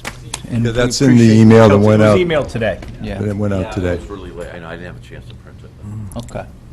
I didn't have a chance even to look at it, so, but thank you for sending. I thought you jumped right at that stuff I said. Can't do it in a car, I'll get pulled over by our local police. It's all right. Oh, they'll pull you over. Can, that could help revenue. We'd appreciate that. That's right. I'll contribute. yeah, right.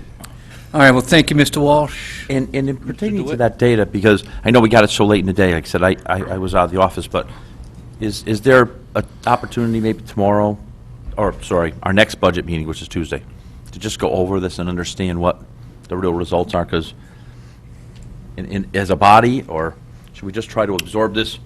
I know the one thing I looked at, We're talking about the 9 million? that, yeah, how people are absorbed. Because the one thing that I looked at that I thought was, I looked at exactly what you just quoted. The low end was like 80,000 and then, right, and Hartford. And then I thought, this is funny, we're kind of in the middle of the pack here, but you don't see the true picture of the 9 million because you don't know all the other stuff that we're not getting. And you see Hartford got hit big, but they're also winning big, getting more, right. So I didn't know if there was even a way to parse it. I'm sure there isn't, but I didn't know if there was any opportunity for us to spend We'll have to see how time. a few time is minutes for with next. it, maybe in the next. On Caution Tuesday. would be, especially in looking at other towns and spending a lot of time on that, everything we're looking at is going to change. So that the caution would be, certainly take a look No, and I- explore it to understand that, but a lot of time spent on that when those numbers are not going to exist. Not talking about a lot of time, I mean, We'll you see, know. we'll see how the time, and we'll talk to Mr. Flynn, who will be Yeah, back okay. on Tuesday. Thank Yeah, you. there's one outstanding question, that was to provide this information, because this is 65 towns that responded to CCM. The other item, or the piece that hasn't been responded to is how the AAA towns, which we would have to do ourselves, because And Bob, I'd like to talk about how we do that, if you will, before we get started on that. All right, thank you. We'll get back to our budget at hand. Again, page 240, 241, 242, Public Works Administration, and welcome. Thank you. Joe Michelangelo, Director of Public Works.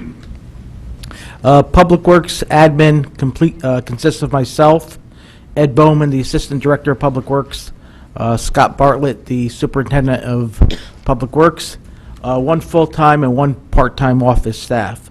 So together, we oversee all aspects of Public Works Department, which includes the budgeting, personnel items, planning functions, capital items, and overall guidance on the direction for all facets of the department.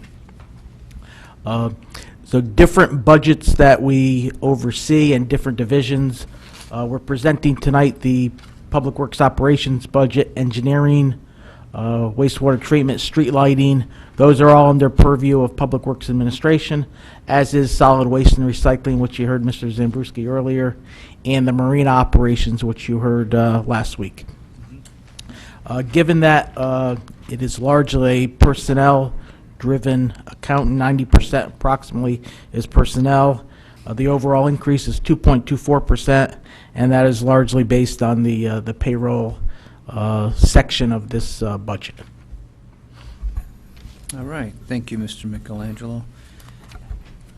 Any other comments from up there? No? All right, Mr. Bateson?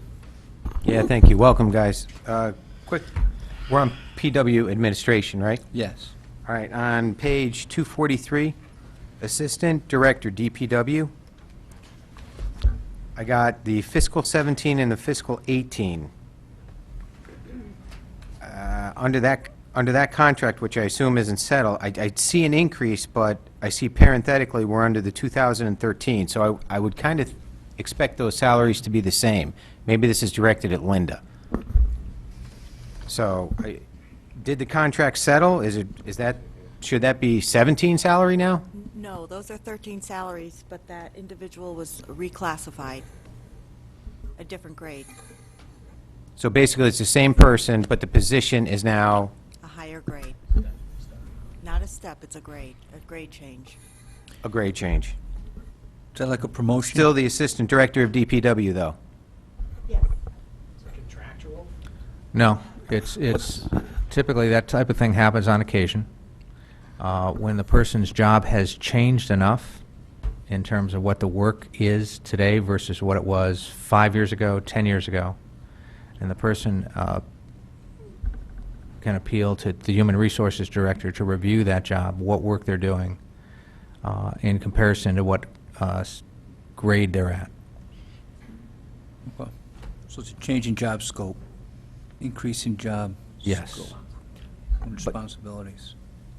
Okay. From last year to this year? No, probably from 5 or 10 years ago.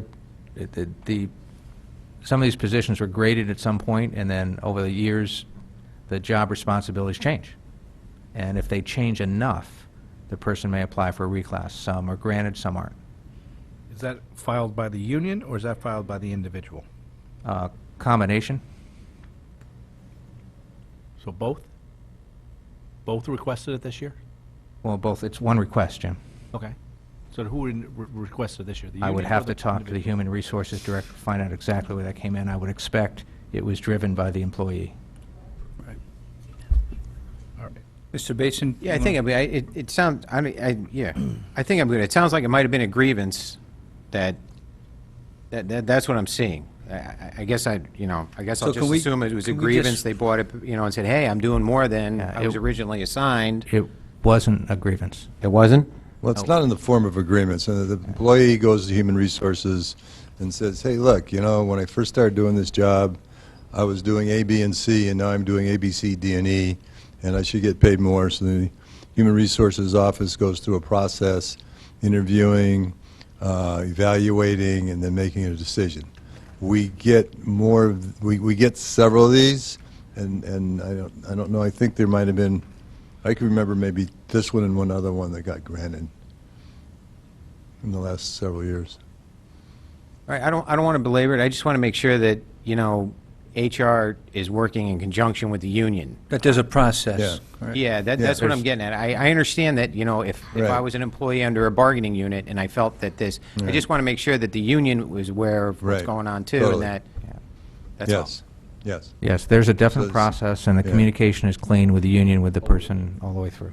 yeah. So, Okay. so you go from like a 6 to a 7 or an 8 to a 9 or something, whatever. There's different classes with different jobs. And Okay. Job change and job scope is Mr. Brown, the term he used is the perfect term.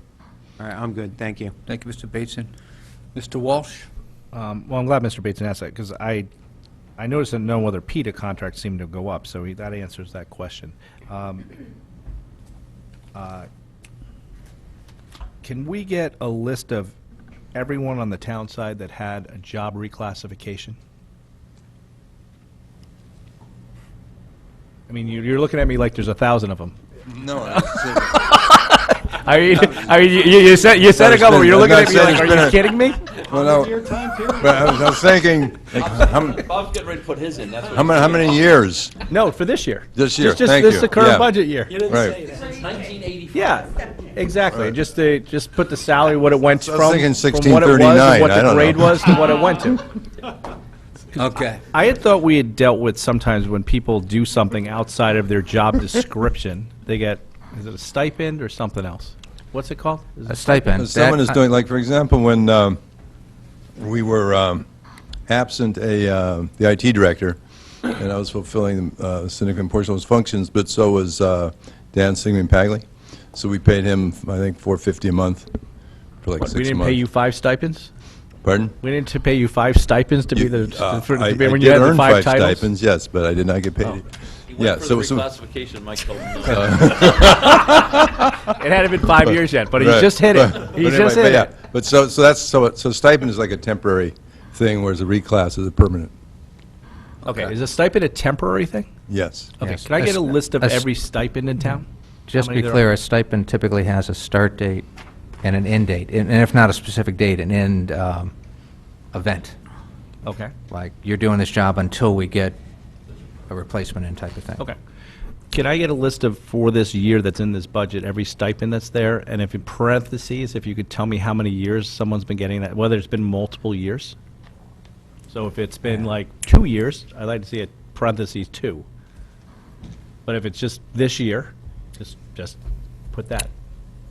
Thanks. All right. Thank you, Mr. Walsh. Any further questions on the expenses? If not, let's go to revenue, page 48. Any comments on revenue? Joe?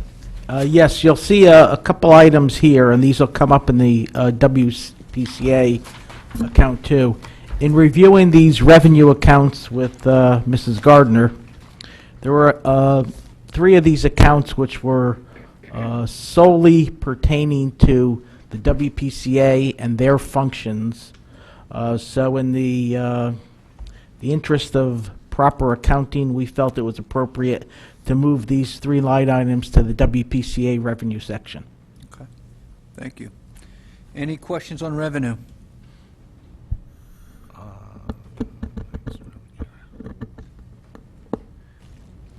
except for those line items, you're kind of flat, right? Well, and the other one I'll bring up is the nitrogen removal credit, which is also shown somewhere else. The nitrogen removal program has been around for probably around 14 years. It's a way to incentivize wastewater treatment plants to decrease the nitrogen discharge. Previously, it used to be a subsidized program. Now it's a self-funded program, so the winners equal the losers. So that's why the revenue in this account has gone down. You'll also see a portion of this in the WPCA side, and Mrs. Gardner works with the worksheet. This was set up many years ago. When the project was initiated 10 or 12 years ago, there was a division of the payment between the WPCA and the town side. Similarly, the paying was split up according to percentage. Similarly, the revenue was split up by a percentage. Okay, thank you. Any questions on revenue? Okay, we'll go to Public Works Operations, page 246. 245, 46, 47, and then capital outlay will be behind that. Comments? Joe? I'll just give a quick overview. And one of the things I was surprised when I came to town in 2012 is, what Public Works means in Fairfield. Every town is a little different. So we think of typical Public Works as the roads, the sidewalks. Tonight we'll be plowing, street sweeping, the road type functions, which is the classical Public Works functions. In addition to that, in Fairfield, our Public Works Department also maintains all our town buildings and the grounds around them, the parking lots, etc. Public Works also maintains all our beaches in town, including Lake Mohegan, the buildings on those properties, our town parks, including the athletic field, and I could go on, and the marina also. And basically every physical service that's performed in the town, excluding golf, conservation open space, sewers, and schools, is done out of this Public Works operating budget. And even though those four exclusions I mentioned, in some way or shape, we do get involved in those facets anyway. So it's a large budget item, but once again, we address a lot of issues with the Public Works operations budget. Okay, we have a 12% reduction presented. Do you want to make a statement or comment on that? Yes, and the major, in an attempt to address the big issue in town, the two major reductions to help the town achieve the necessary goal for the budget, overall town budget, was in capital outlay, where there were 4 large truck purchases that were requested, which were not shown in this budget here, which gave a significant decrease to the capital outlay account 57000. And similarly, the request for paving for $3 million was cut to $2 million. So that is the most significant part of the that achieved the 12% reduction. Okay. Mr. Tetro, did you want to comment before we start asking questions? No, I think that was a pretty adequate description. Okay. I'm sure there are going to be many questions. Mrs. Merriam? So on the capital outlay, there were 4 large trucks that you had wanted to purchase. Tell us how you're going to be impacted in the coming year without those trucks. Are you going to rent or lease trucks? Are you going to do maintenance on existing trucks? Are you going to hire outside vendors? What's the impact on the department? Okay. No, we will keep the same fleet of vehicles, and the vehicles that we were planning to replace will be staying for at least 1 more year.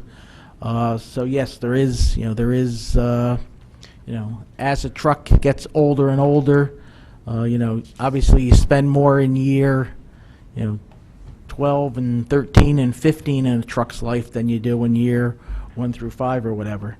But, just the overall Public Works budget in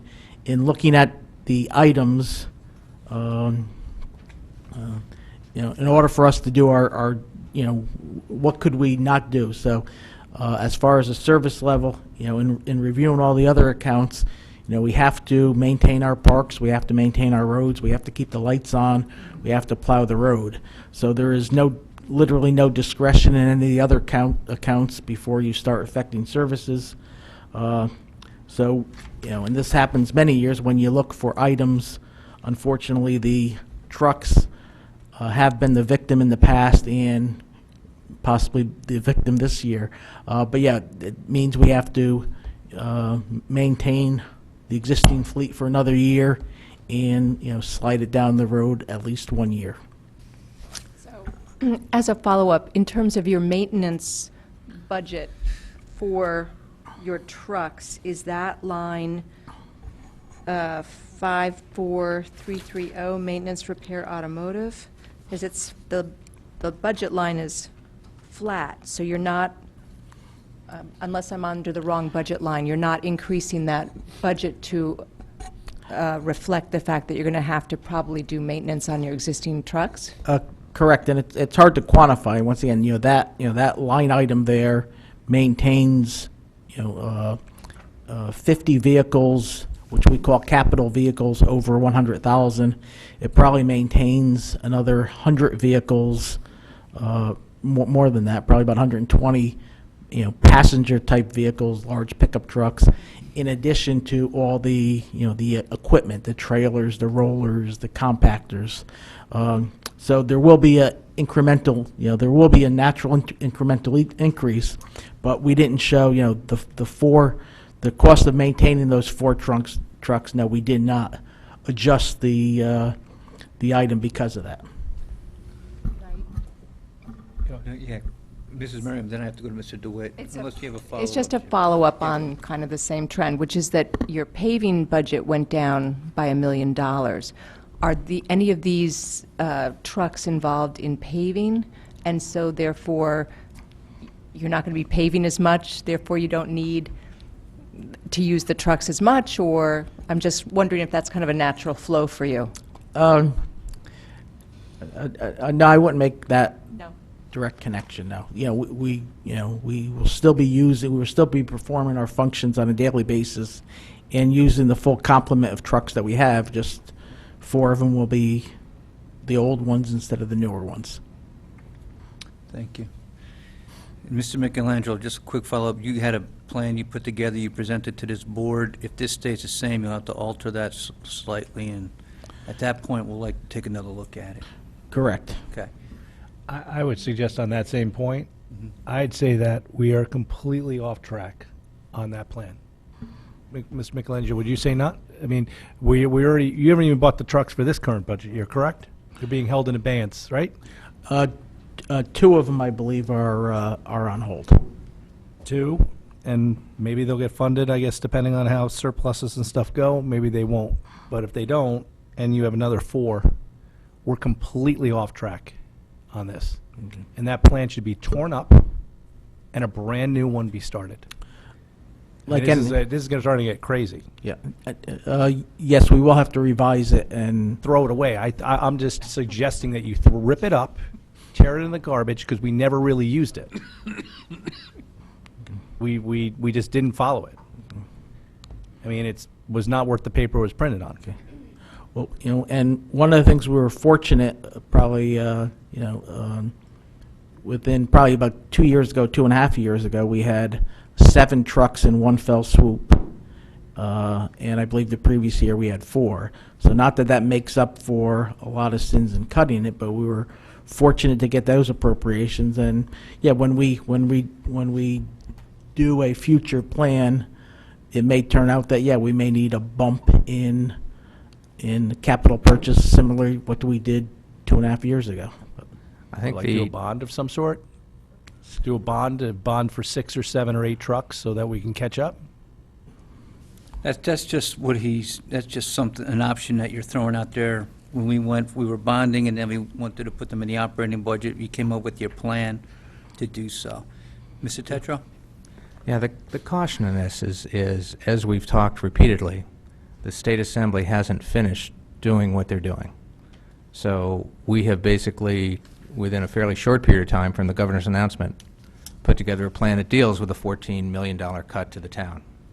It's also possible that if that $14 million cut is less than that, if the $9 million teacher pension goes away, which seems to be one of the things that at least talked about a lot, certainly no guarantee that it will, but that would free up $9 million that can be used to either, as we've talked earlier, reduce the mill rate increase or possibly restore some costs on this. And that will be part of the discussion I would expect take place at this board at that point. But in terms of what we're looking at, again, what we heard from our state reps, what we've talked through here, there is tremendous turmoil and lack of certainty at the state level. So planning going forward is going to be a real challenge this year and frankly the next few years, because I'm not expecting this to be better next year.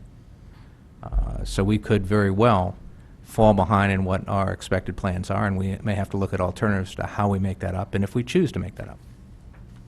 Right. I think one of the great things about the plan is it certainly helped Public Works put together a priority in terms of what's important to them, what vehicles, had them think through their vehicle plans, and I think there's a lot of good benefits that came out of that, and were it not for the state troubles, we would be on track with that plan.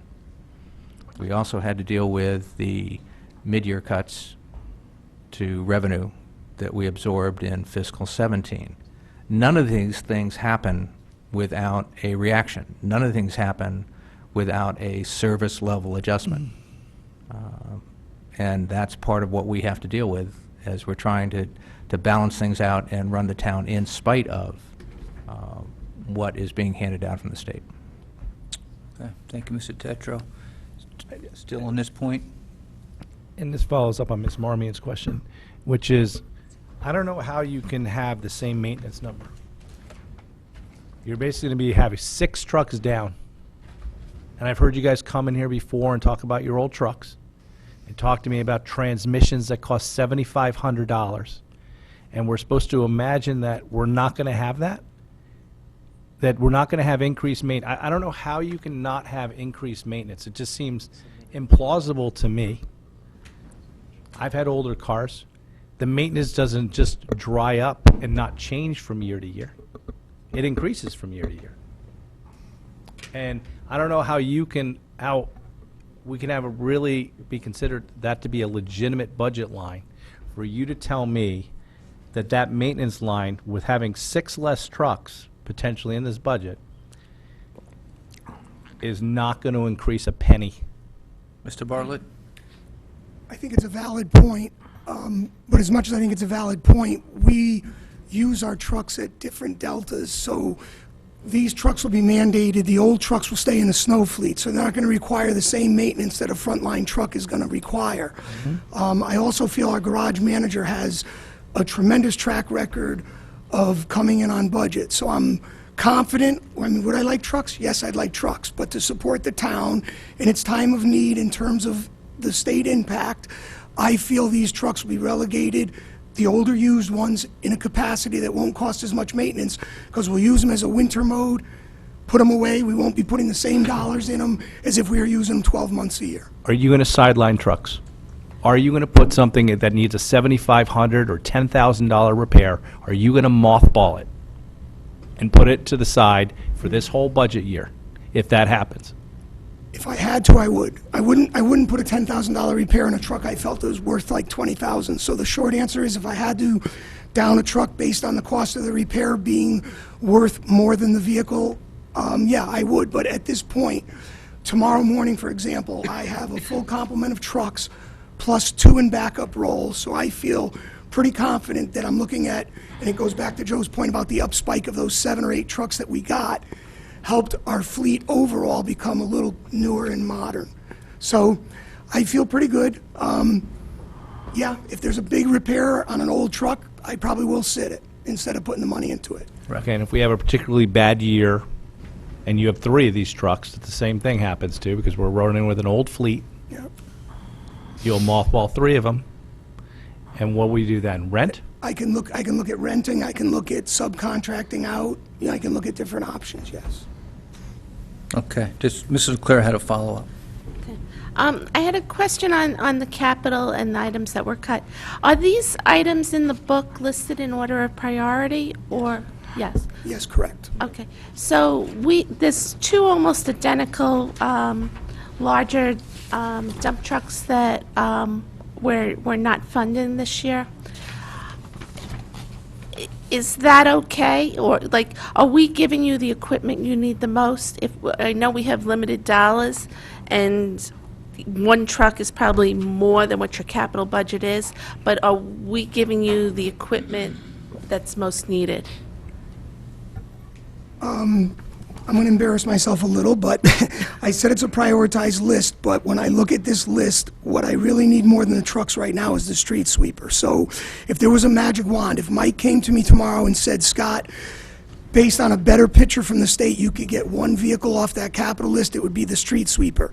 And I tell you it would be that because we maintain 4. We have one, to your point, Jim, that is not worth putting money into, so I'm running 3. We have an aggressive state mandate in terms of sweeping our streets and an aggressive road program that will require street sweeping. So given a scenario, I would ask for the street sweeper over the trucks at this time. Okay. And it's same target, but slightly different.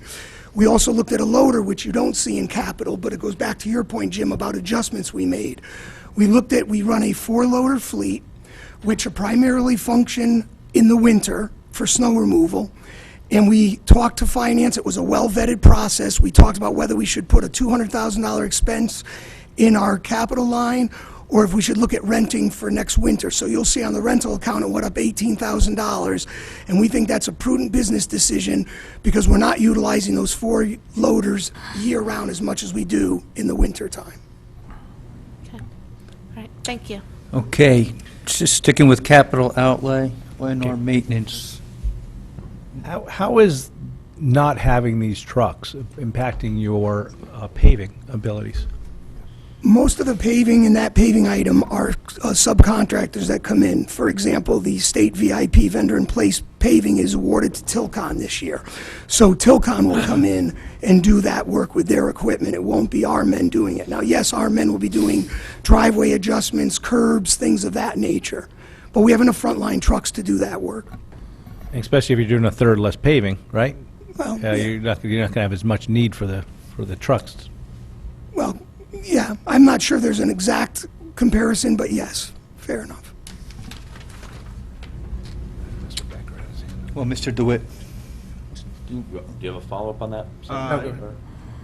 just sticking with this, and then we'll move on, just so we don't have to come back to it. Anything else on capital outlay? Capital, yeah. All right, Mr. Becker? So you mentioned a state mandate related to the street sweeping. Can you Yes. describe that briefly, and then also what sort of costs that state mandate hit your department budget Okay, with? it's called the Stormwater Phase 4, and it basically says that every responsible municipality will sweep its paved areas, so not just paved streets, but parking lots, all paved areas. And the criteria essentially is meant to prevent debris from getting into the drainage systems, whether there's catch basins or water courses. To keep the water clear, we don't want that debris going, into those channels. I don't know the cost offhand because I can just give you the cost of the street sweeping program. I don't know if I would argue it's all related to stormwater. For example, if we sweep downtown every other week, that's more for the beauty of Fairfield and the, restaurant owners in downtown. That's not necessarily related to stormwater runoff. So you feel without the mandate, you'd still generally be doing the same amount of street sweeping then? You just made I it would sound like s- it was a burden. No, I certainly didn't mean to represent it's a burden. Excess. Yeah, You I know didn't what I mean mean? to represent it's a burden. I think it's what Public Works should do. I'm merely just pointing out that above a sweeping program where people say the road looks clean, there is a purpose behind the sweeping of the streets. Okay, thank you. You're welcome. Okay, any further questions? I take it that's an unfunded mandate? Like most of them, yes. Yeah. Mr. On- Tenier. Touching on the paving, last year you gave us a mileage figure for the amount you wanted to do, the $3.3 million. What's the mileage figure for the $2 million? What my goal is, and again, keeping in mind, I'm trying to do what we all believe is best for the town of Fairfield. So we're going to take an aggressive look to see if we can get the mileage we need, by using less costly treatments and still obtain our results. I haven't quite gotten there yet, but if you give me an opportunity to do so, I'll send you a report on that. Oh, actually, I'd really like to see that report. I have another question, but I don't know if it's directly to capital. Okay, But so it's- just, and I'll come right back to you. Okay. Is there any other questions on capital? All right, I just have one last one. The vehicles that you put to the side that they're not worth putting any money into, what do you do with them? Do you eventually sell them for, as a pole or for parts or something? That is correct. We'll either trade them in towards a reduction in the new vehicle cost, or depending how low that vendor is, if we feel we can sell it cheaper, we actually will go through our purchasing department and list it separately. What do you get for them, General? Not enough to make it worth it, Couple honestly. thousand? Probably a little more than that, but you're really talking 5,000-10,000. Sometimes, and the guys get a little annoyed with me, but I kind of hold on to some of the older trucks because I look at, like, again, I'm thrilled that we have 2+ on tomorrow's storm, but it's nice if I don't have to put a lot into it. If I'm going to get $5,000 for a truck that I don't have to put a lot of maintenance in, I'd rather use that as a backup going into 2018, because that one storm I need it, in my book, it pays for itself. Okay, thank you. Mr. Timniak? Yes, I get a question. Last year I asked some questions regarding the asphalt pile. I heard several different numbers of how much having that pile and having the company which was there was saving the town of Fairfield, just what we do with our spoils and the street sweeping and stuff. Since they're no longer working up there, the number which, and there was a couple different numbers, I don't want to cite that number because I mean, it was over $500,000. I heard several different numbers. Is that number in this budget of what we're now going to do with our spoils we generate as a town? No, and it doesn't have to be, and I'll tell you why. The biggest misconception of that pile is what we consider what DEP says we do with the spoils DPW generates and what the population around the yard feels is contaminated. So what I will tell you is that we generate spoils that are not reusable without mixing and recycling and meeting a certain standard in order to reuse. However, that standard does not have to be met to make the berm, which is our long-term goal. So we will take the good materials that we could recycle and reuse on projects, and we will take the non-suitable material, which is not contaminated, and I need to stress that because people come unglued and think it's a contaminated issue. It is a spoil that we generate that doesn't meet state spec, but it is not a contaminated process, and it will be the base of our berm moving forward. So there's no reason to reflect that in the budget because there'll be no cost, in my opinion. So we're not figuring, in this budget, it doesn't show us shipping street sweepings or catch basin cleanings or, road excavations to some other location. So am I hearing this right? You're still dumping up there? We're not dumping there, so once again, since December 15th, and once again, our construction activity slows down after December 15th. If you drive by our Public Works yard tomorrow, you'll see some small piles inside of our yards, not behind the gate, of stuff that we've done with our construction jobs from December 15th through today. And one of the problems is that, that material, just like it grew in the pile, it's going to grow anywhere, wherever we bring it back to.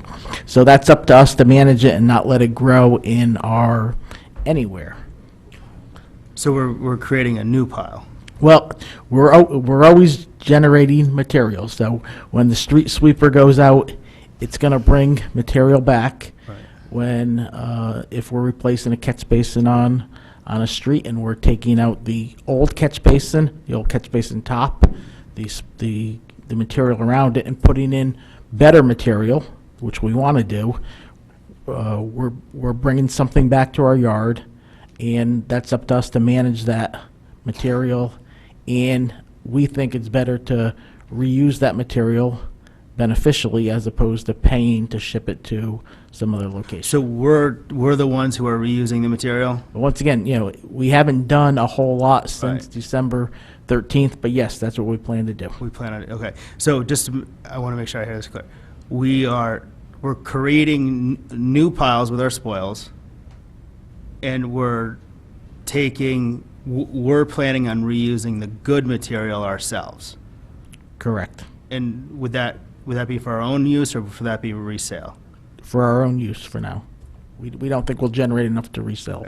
Are we still dumping at the old pile? No. Okay. Is that shut down?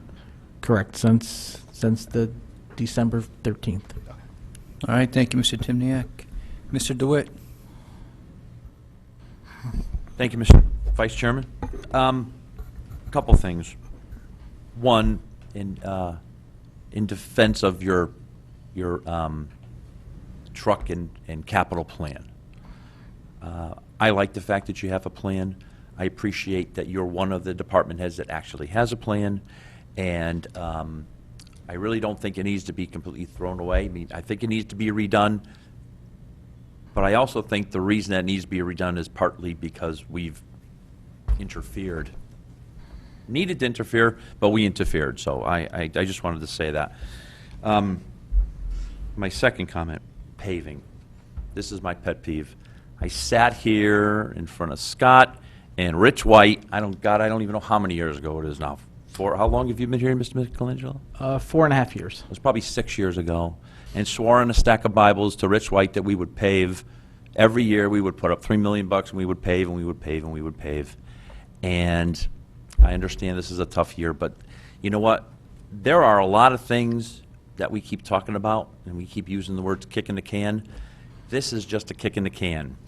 And I was almost okay with it until you said, well, maybe we can go to a different surfacing. I mean, Mr. White gave us a lesson on paving that I never want to have again in my life. I know more about freaking paving than I ever want to know.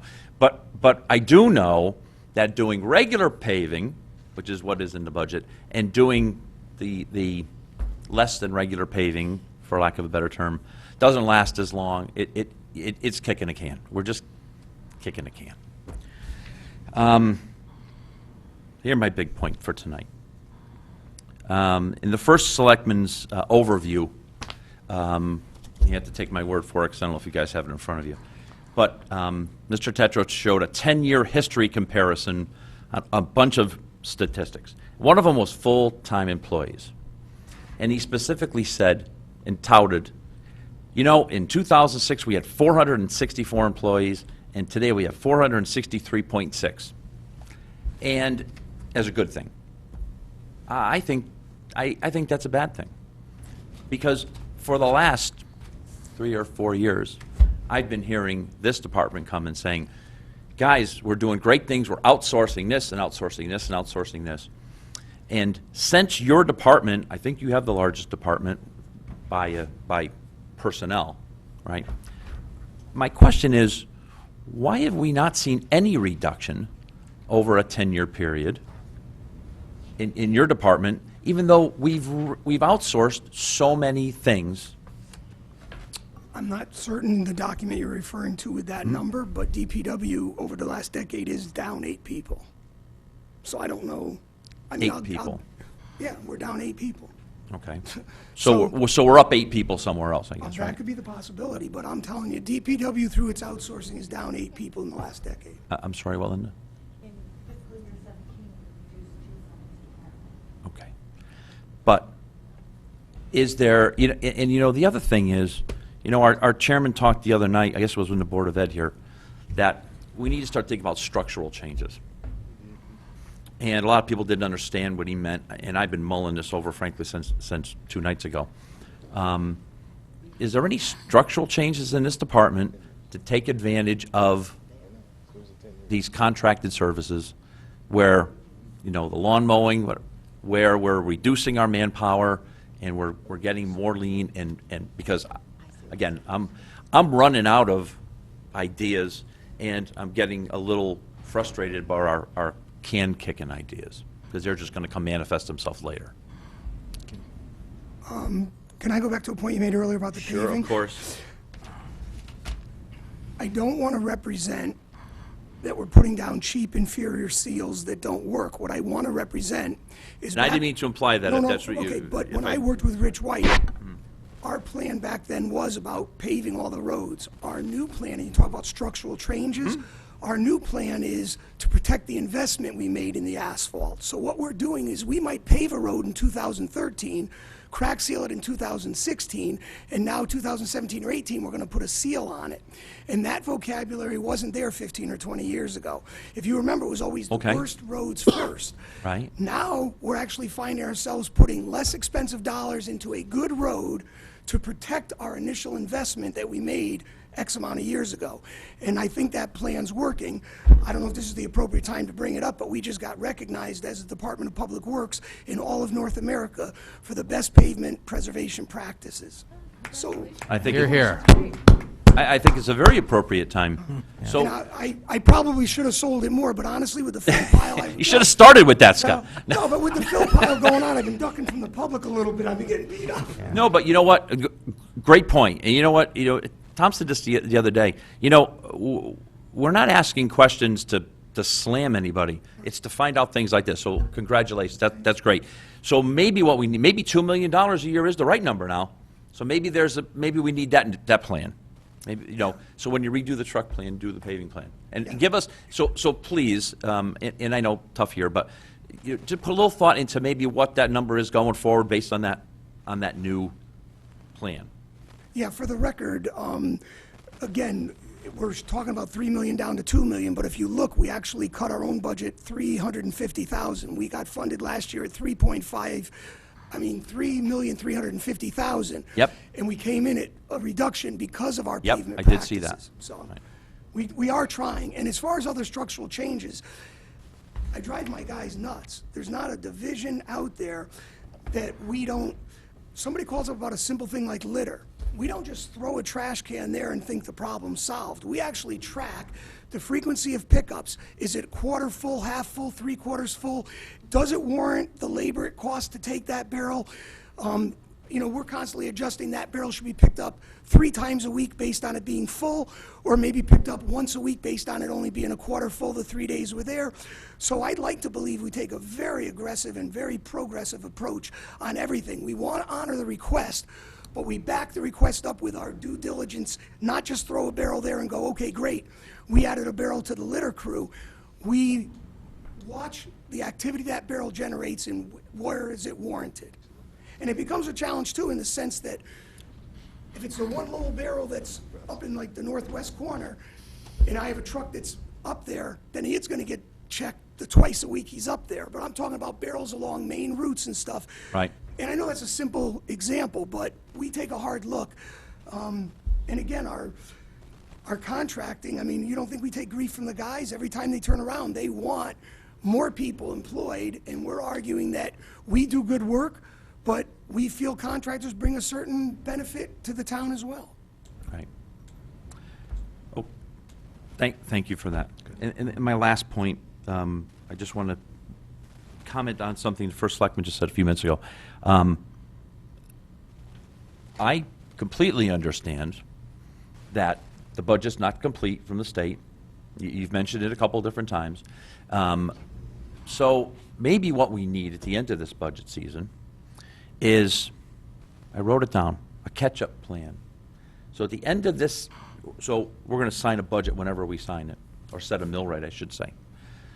Maybe we need a list of, if 9 million turns into 3 million, I'd take $1 million and put it back in paving. Just make ourselves a little checklist of what, that would make me feel a little bit better, right? We could prioritize what we would put back into and where we would go. Just a thought. And I think that might make a lot of people feel better, because when the 850 emails we got today about school cuts and everything else might make people feel a little bit better of how we can redistribute the wealth if we get it. So. Yeah, and it becomes a function of the state identifying or starting to indicate what Absolutely. sort of money comes back. We're not getting $14 million back. No, I'm with you. So the question becomes, where in there? And yes, when you look at some of these adjustments, some of them are easy to recover from. We can go Right. from, 2 million paving to 2.5 million paving pretty quick. Right. Without having to staff up, gear up. So if we get that and choose to do that. Right. We can look at what happened to the Board of Ed and say, hey, that was $2 million that was cut from the original budget request, but in addition, they got another $2 million cut in other areas. So maybe $4 million is a number we don't want to tax the Board of Ed with and having to deal with. So absolutely. Yeah, I think that's I think that might be a nice punch list to give every, God bless you, just a little bit of a warm fuzzy that we know what we're going to do, even if the worst happens, or Well, half the worst. When you say or a we know what we're quarter going of to the do, worst. all those changes would come through this board. So it's really a function of what this board chooses to do, right? Because when we get, Right. if we, Then maybe we should make the list. yeah, that's what I've been suggesting. And I would, again, until we know what it is, I would caution you on spending too much time, reworking a list. But I think that should be part of the thought process as we're going through listening to department heads. What's the priority in terms of putting money back, either all or partial? Yep. Right. I'm with you. All right. All Thank you, right, Mr. Chair. Mr. DeWitt, thank you very much for your points. Mr. Becker? And maybe just an add-on with the request for that sort of new paving plan. You mentioned some updating in the processes. If maybe you could go back and take the paving documents, we don't necessarily need you to come here with a full PowerPoint, but maybe take that and add that in, sort of adjust it to where you're at now, so we better understand what you're doing today. I think that'd be helpful. Yep. Thank you. Maybe Thank Rich can come in for an hour or so. Thank you, Mr. Becker. Okay. Any other questions, Mrs. Merriam? I have a question on paving. So the budget, you've gone down $1 million. Are the materials that you use in the paving included in that budget, or is it the budget line 54370, materials for maintenance and repair? How do you do you understand my question? I Yeah. understand your question. So on the paving line, it is the components are the Tilcons that are doing paving, or the chip seal contractors or micro seal contractors. They're paid out of that account. If the DPW crew goes out and changes a catch basin or repairs shoulders prior to that work, that comes out of the 54370 account for materials. But the actual materials that you pave with, Comes out of the paving account. okay, so that makes sense to me, because your materials for maintenance and repair is pretty flat. Correct. Okay. And then just a question overall, in terms of where we are right now with snow removal for this fiscal year. Are we under, over, okay? I know tomorrow's a storm, but could you just give us an update on whether or not we're on track? We're under as we speak. Just a quick item, we budgeted 200,000 for snow overtime, and I think we'd all agree it was a pretty mild winter, and we're at 175 as we speak. I bring that up because we have a request supported by Mike to go up to 250,000 because we want to reflect more accurately what we've been spending on snow. So I'd say if we have the storm tomorrow, we could be right, at the breaking point, and if we get a storm next week, we could be slightly over. One of the comments in our discussions, it really depends on the timing of the storm. Much like with the golf course, a rainy Tuesday is not as bad as a rainy Saturday because we lose a lot more revenue. We use a lot more overtime when the snow's on a Saturday or Sunday than if it comes during the week. So we're trying to schedule the storms during the weekdays from this point forward. Okay. Actually, all of our snow's been on the weekends, pretty much, right? They have been, that's a valid. Murphy's Law, except for that one Thursday one. Yeah, that's true. Okay, Mrs. Merriam? Good. Mr. Bateson? Yeah, thank you. Sorry, Mr. Vice Chair, I had to step out. If this was covered, please shut it down. Scott, when it comes to the paving, I know several years ago we started different programs, the chip seal, micro seal.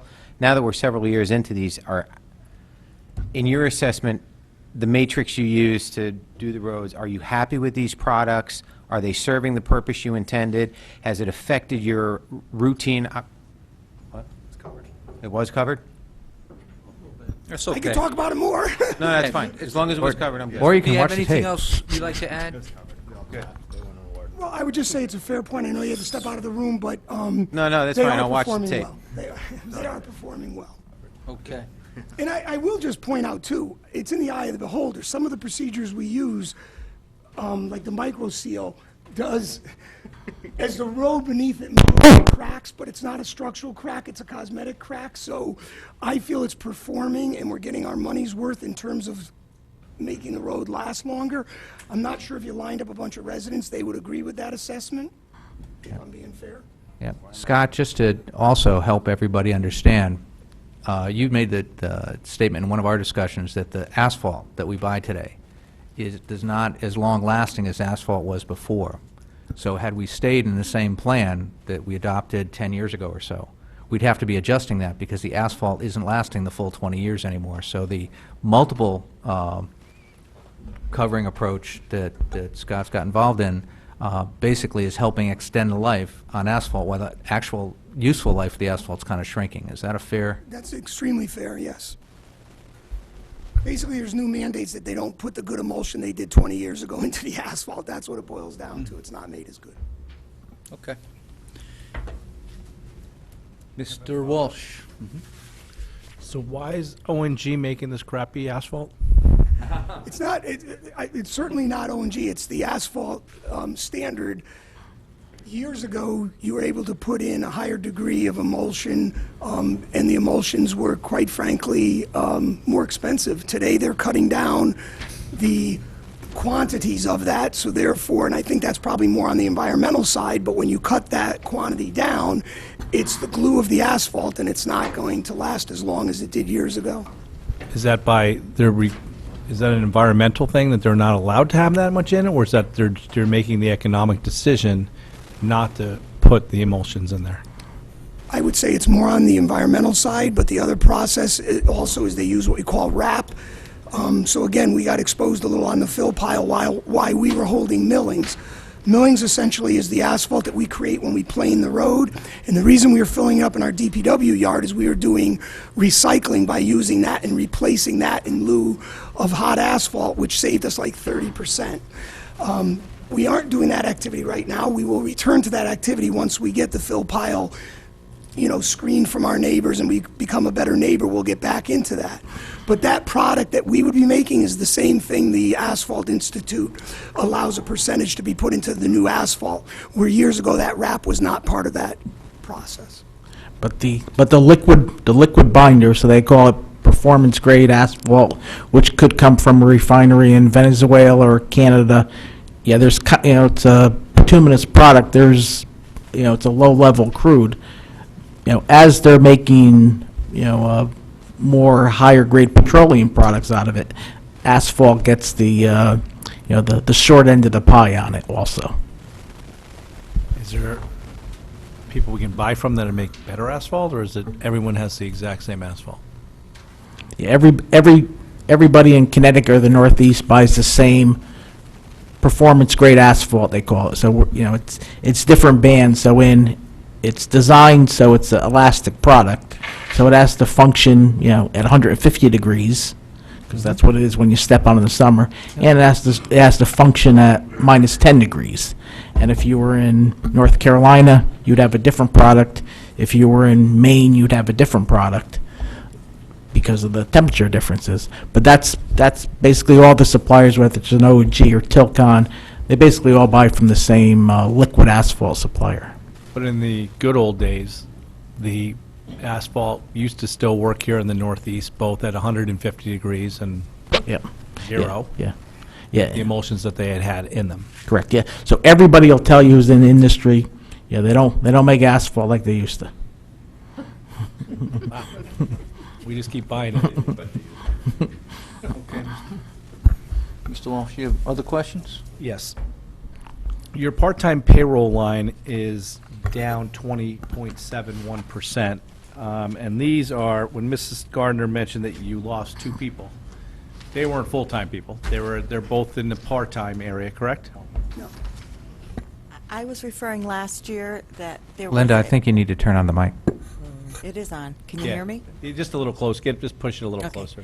No, I was referring to the fact that last year... Oh, last year. There was a reduction of 2 full-time Okay. people. Okay, I'm sorry. I misunderstood that. The part-time, though, we addressed earlier... Yep.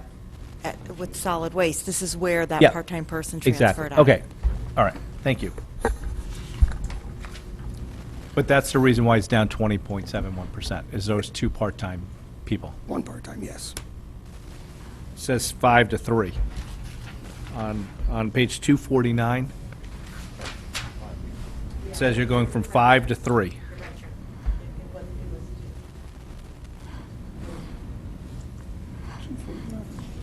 We're talking part-time. We're talking Part-time, yeah. part-time. Yep. Look at part-time custodian. Part-time custodian. So that's the whole reason right there, that reduction for the 20% reduction in part-time employment costs, correct? Okay. All right. I just want to ask you about a number of lines. Maybe there's quick explanations, because I have to say that of every budget I've looked at of this book, your ranges, and I'm sure it's to save the town money, but both pluses and minus percentages are all over the lot. Some are up 100%, 80%, some are down 80%. It's just like all over things, and I'm just going to kind of go through some if you can ask me to explain what they were. First of all, the one I want you to look at is fees and professional services. It's up 11.73%. Can you just explain quickly what the reasoning for that is? And Yes. The big drivers for decades in public works always was the roads, and for years, the last few years, we caught up on fields. Those were like our two Yes. biggest agendas. Buildings is really the third one to come along, and that account is essentially contractors that will do monitoring, contractors that can do repairs on facilities. Again, good in-house staff, but we can't do everything. There is always an uptick, but what we did is we looked at the 3-year average, and we looked at the programs we have laid out for those facilities, and feel we came up with a legitimate number to maintain those facilities. Just to give you an idea, like an elevator work, generators, alarm system, fire sprinkler system. So they're, I'd say they're all, obviously important. And HVAC, the controller things. So not that we didn't do in the past, but I think, like Scott said, that's it's almost the driver to improve those things and, make sure everything's where it should be. we hired somebody to like paint the exterior of a building because we thought it was cheaper to have somebody, would that be in that line? No. Okay. That would be under buildings and grounds. Buildings and grounds, okay. Yes. All right. You explained the rental and storage number because of that $18,000 rental you want to do next year because you find it more beneficial, correct? That is correct. And then the next line, contracted property services, which we've talked about before and which you've explained over the years, how that has more bang for the buck, especially with all the fields that get the grass cut and stuff like that. And you've saved, I think, the town some money in previous years for when we didn't hire an extra 2 guys. It might have been last year or the year before, but we increased. I'd asked you what the most bang for the buck we could get was, and you had said using contracted services, and it goes up 9.3% approximately. Yeah, I can quantify that. And is that an area you're increasing to save money someplace else? No, I'll tell you what I'm doing. Okay. I've actually got a bad report through our tree warden on the ash trees. So we inventoried the ash trees. We have 1,200 in town. There's a beetle out there called the ash borer, so all the trees are slated literally to be gone in 5 years. We took the removal price of those trees and basically came up with a model that will put half in contracted services and do half with in-house crews. So we anticipate a $1 million expenditure over the next 5 years just on ash trees, and we're gonna be asking for $100,000 on this line item, plus our own crews to do $100,000 worth of work, times the 5 years to come up with that matrix. The other $60,000, most of these items, and the beauty of it is they're bids and they'll be renewed potentially for 3 years. But there's several that are up for renewal. One is a refuse bid, and we estimated that to go up $15,000. We have the townwide leaf pickup, we estimate that to go up $10,000. And our catch basin cleaning one did just go up $15,000. The other, okay. The other one to make the 60 is 20,000 towards the field you had talked about. We are celebrating that we think we're offering better fields, but we're not naive to the fact that these fields are getting used and we have to continue to aerate them, overseed them, and fertilize them. So that's the breakdown of the 60,000. So it's 160 overall, and that's the $160,000 increase. This ash tree program that you talked about for $1 million over 5 years, are we taking them down in advance, or are we waiting for them to individually die? I think Jeff, I will answer this because I think this is Jeff's philosophy. I think he's going to try to go in and do a regional approach. We know they're all going. There's no stopping this bug. No saving them. Correct. So I'm of the opinion to make it the best business plan we can, instead of jumping around and doing 3 dead in Southport and 5 dead in Greenfield Hill and 10 dead in Stratfield, he's going to go into areas and weed them out. Now, that doesn't mean we won't go if there's some dead on one side of town. Obviously, we're not going to leave the dead one until we're at that side of town, but our goal would be respond to the dead ones, but then have a plan in place where we're doing it geographically until we get through the population, And these are all town-owned property? unfortunately. Okay. And every other community, I presume, is going through the same Correct. exact situation? Correct. And we think we took, I mean, to give you an example, we estimated the trees, not only the 1,200 in quantity, but the removal price came in at 800 to 1,000. So I actually took the low end, the 800, and came up with 960,000. But you figure if we're doing it over 4 years, with labor costs and stuff, I would assume $1 million's a pretty safe number. And we thought it was most fair to split it with in-house crews and a contractor. Okay. The next section, if you could just kind of quickly take me through, is these utility numbers are all over the place. And starting with, I mean, I presume that, why don't we just get water out of the way? I presume a 2.59% is just an Aquarian water increase in price, to know there's no additional water usage. And after that, I want you to go through each one and explain to me why these variances are like all over the lot. Well, the gas prices are way down because of the way we bid it. Okay, that's good. We like that. So all the gas numbers are based on that low bidding number. That's correct. Okay, so those are off the table. That was easy, yeah. Okay, that's easy, okay. The electric, again, is based on 2 things. One is an increase in the power purchase agreement from the solar, which is, it goes down in another line item down further, and savings attributable to the LED lighting program will be in effect, and some other energy conservation measures we're putting into effect. So those are the electric, but the... Oh, yeah, the other, there is one other I forgot, is that on the UI bill, we carried these zero-interest loans. Yeah. Well, the accounting department, to make this better, it's really a debt. So they've taken this like $230,000 out of this budget and put it in debt service, so that zero-interest loan, it shows up in debt service rather than the utility budget. Oh, so the loan number was previously, I thought we had heard something The about... loan that number loans wasn't were budgeted. booked correctly. Was not budgeted last year. It was not budgeted. It was not budgeted. It was not, Now that increases the debt service yeah, it's in the debt service this year. this year. Okay, We just talked about that. all right. All right, but you're saying that some loans were taken out of these these electric utilities numbers? Correct.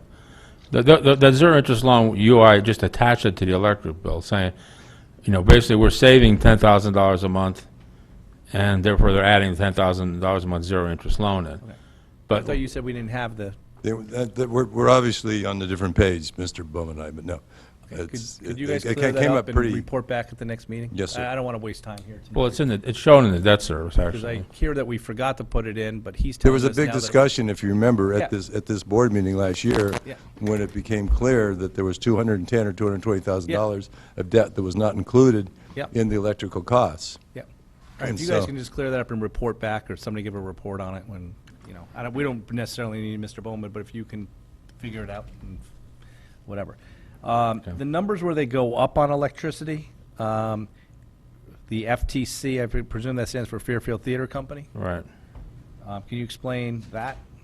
Well, they did an expansion, and that expansion, After we're the paying the warehouse? electric bill, After so. the warehouse? Mhm. Okay. I think somebody had asked about whether we had numbers for the Fairfield Theater Company, and do we have new numbers? The audit was included in the package. Okay, I haven't had a chance to look through that whole package, so I'll take a look through that, and maybe we can talk about it next time. Okay. Follow up on FTC real quick. He can jump in. Why are we not charging FTC for the exact dollar amount of electricity and the exact dollar amount of fuel, that's up 118%, that they use? Because that's how the lease was originally written. And the lease was The on lease is up soon. I hope we can rewrite it so we can get out of that. It is not. And the lease is on the whole space, including the warehouse space, correct? Correct. Okay. Thank you, sorry.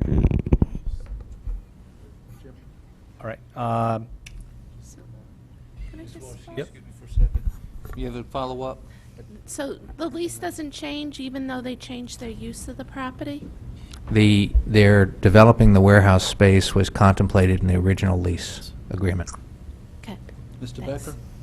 So what year was the last lease signed? Is it the original one, or, and then the next question It's is the when is original it up? lease with an extension, and I'd have to get the exact dates back to you. Off the top of my head, I don't have those. Okay, yeah, if we could get back. We can then certainly maybe get you just a those copy numbers. of the lease would be great. All right, thank you, Mr. Becker. Mr. I will Walsh? say, there's definitely concerns about, I guess, the lease, and I'll take a look at the numbers as well. But I will tell you that having the warehouse space is actually driving business downtown and to our merchants. And I think it's got to be something that as we go forward as a body, we've got to start looking at, and maybe Mike, that's in the stuff you give us, but the total number of tickets, because that's actually telling you how many bodies are coming downtown for Oh, that. But yeah, you hear great things about it from people who are using it. Mm-hmm. And if you're driving that many people downtown, specifically as we don't have the community theater open right now, I guess that's a really good economic development. Not just really good, Vehicle. essential. If you look at what other towns are experiencing, we're not. And it didn't hit me as strongly until I made a trip down to Greenwich and walked down Greenwich Avenue and looked at the storefronts and some of the vacancies I had. Now, Greenwich is doing great from that, but there are a lot more vacancies there than we have in Fairfield. And it was a stark contrast. And when you look at how the restaurants fill up for FTC shows, we look at how many not-for-profits are using FTC to kind of help generate fundraisers, that type of thing. They're doing a tremendous community service with all of that. We would not be our local economy would not be in as good a shape without FTC and without the warehouse doing the job there. And I will say, the number of restaurants we have downtown over the last 5 to 7 years has grown substantially. So the fact that they're all having business. Matter of fact, they're all full is, come weekends. I You think can't even get it in them. helps the situation, and I think it's something you can't ignore any longer about the numbers of tickets increased number of tickets being sold. Yeah, I don't think at least I haven't been ignoring it, but yes. And the number of shows at the warehouse is, dramatic, and we're looking for increases, continued increases in the revenue. Mr. Walsh? Yes, so after FTC, pardon my ignorance on not knowing what PPA is and why their electric bill's gone up by 50%. That's as the solar comes online. that's the solar Yeah. line, So more and more comes online, so we're paying more and more for it, but it's still less than we're paying if it was UI, so. Okay. And then heating fuel is down, same reason, but better negotiated price. Why it's down It's 46? just, it's only down because the price went down. We don't, basically purchasing doesn't even try and negotiate because we buy so little of it, just buy it off the rack, but the price has dropped. Yes. Radically, that's Okay, all. great. And Fairfield Theater Company goes up again because of the expansion into the warehouse space. They're not on gas over there? They are on gas. They are on gas. So when it says heating fuel, It's really FTC gas, yeah. That's gas? It's a misnomer, and it should be gas, right? Oh, okay, okay. The maintenance, repair, and equipment, why is that number going down almost 13%? Back to you guys. That's me. That's our maintenance dollars as it relates to our two-way radio antenna, as well as our CNG fueling system and stuff. So we basically looked at the repair records and feel comfortable, we do like quarterly inspections on them and feel comfortable that we can be okay with that number being lessened a little. Okay. On the maintenance, repair, and buildings and grounds, from what we had discussed earlier with that contracted services, not the contracted services. Fees and pros. Fees and pros, I would have expected that line to go down because we're putting more someplace else. Fees and pros, again, is more like monitoring, who's monitoring the HVAC. Okay. Things like that. Not actually repairs? Right. Buildings and grounds is when we actually go out and buy the lumber. Okay. Put an electrical outlet in, flooring, things like that. Okay. And then on the next page, why is laundry and linen going up by 51%? I mean, it's not a huge number. Dollar-wise, it's not going to change anything in the budget, but it just seems like these numbers kind of jump out and why it would go up so much from one year to the next. When we again do the bidding, some bidding goes in our favor and we can save money, but that's the cost of the laundry and linen stands for the mechanics uniform service. So that's a current bid price for that service. So it's not like a contract thing where we're having to do more uniforms or whatever. It's the No, same, that's correct. same amount of stuff, it's just what the bid came back at. Yes, and the good news is it should be around that number for the next 3 years. Okay. And then the next line goes up, printing and binding, once again, not a number that's going to change anything in the budget, but it's going up 163% for printing, binding, and photography. Is there new things you need to do? The previous number was a bad number. This is the real number through the assistance of purchasing with their contract and stuff, but the number I had entered in the previous budget was not a good number. Okay, so the example of that would be fiscal year 16 actuals, 3,500 you spent. So is that one of the reasons you raised it up? Yeah, I would say 35 was a good number. Yep.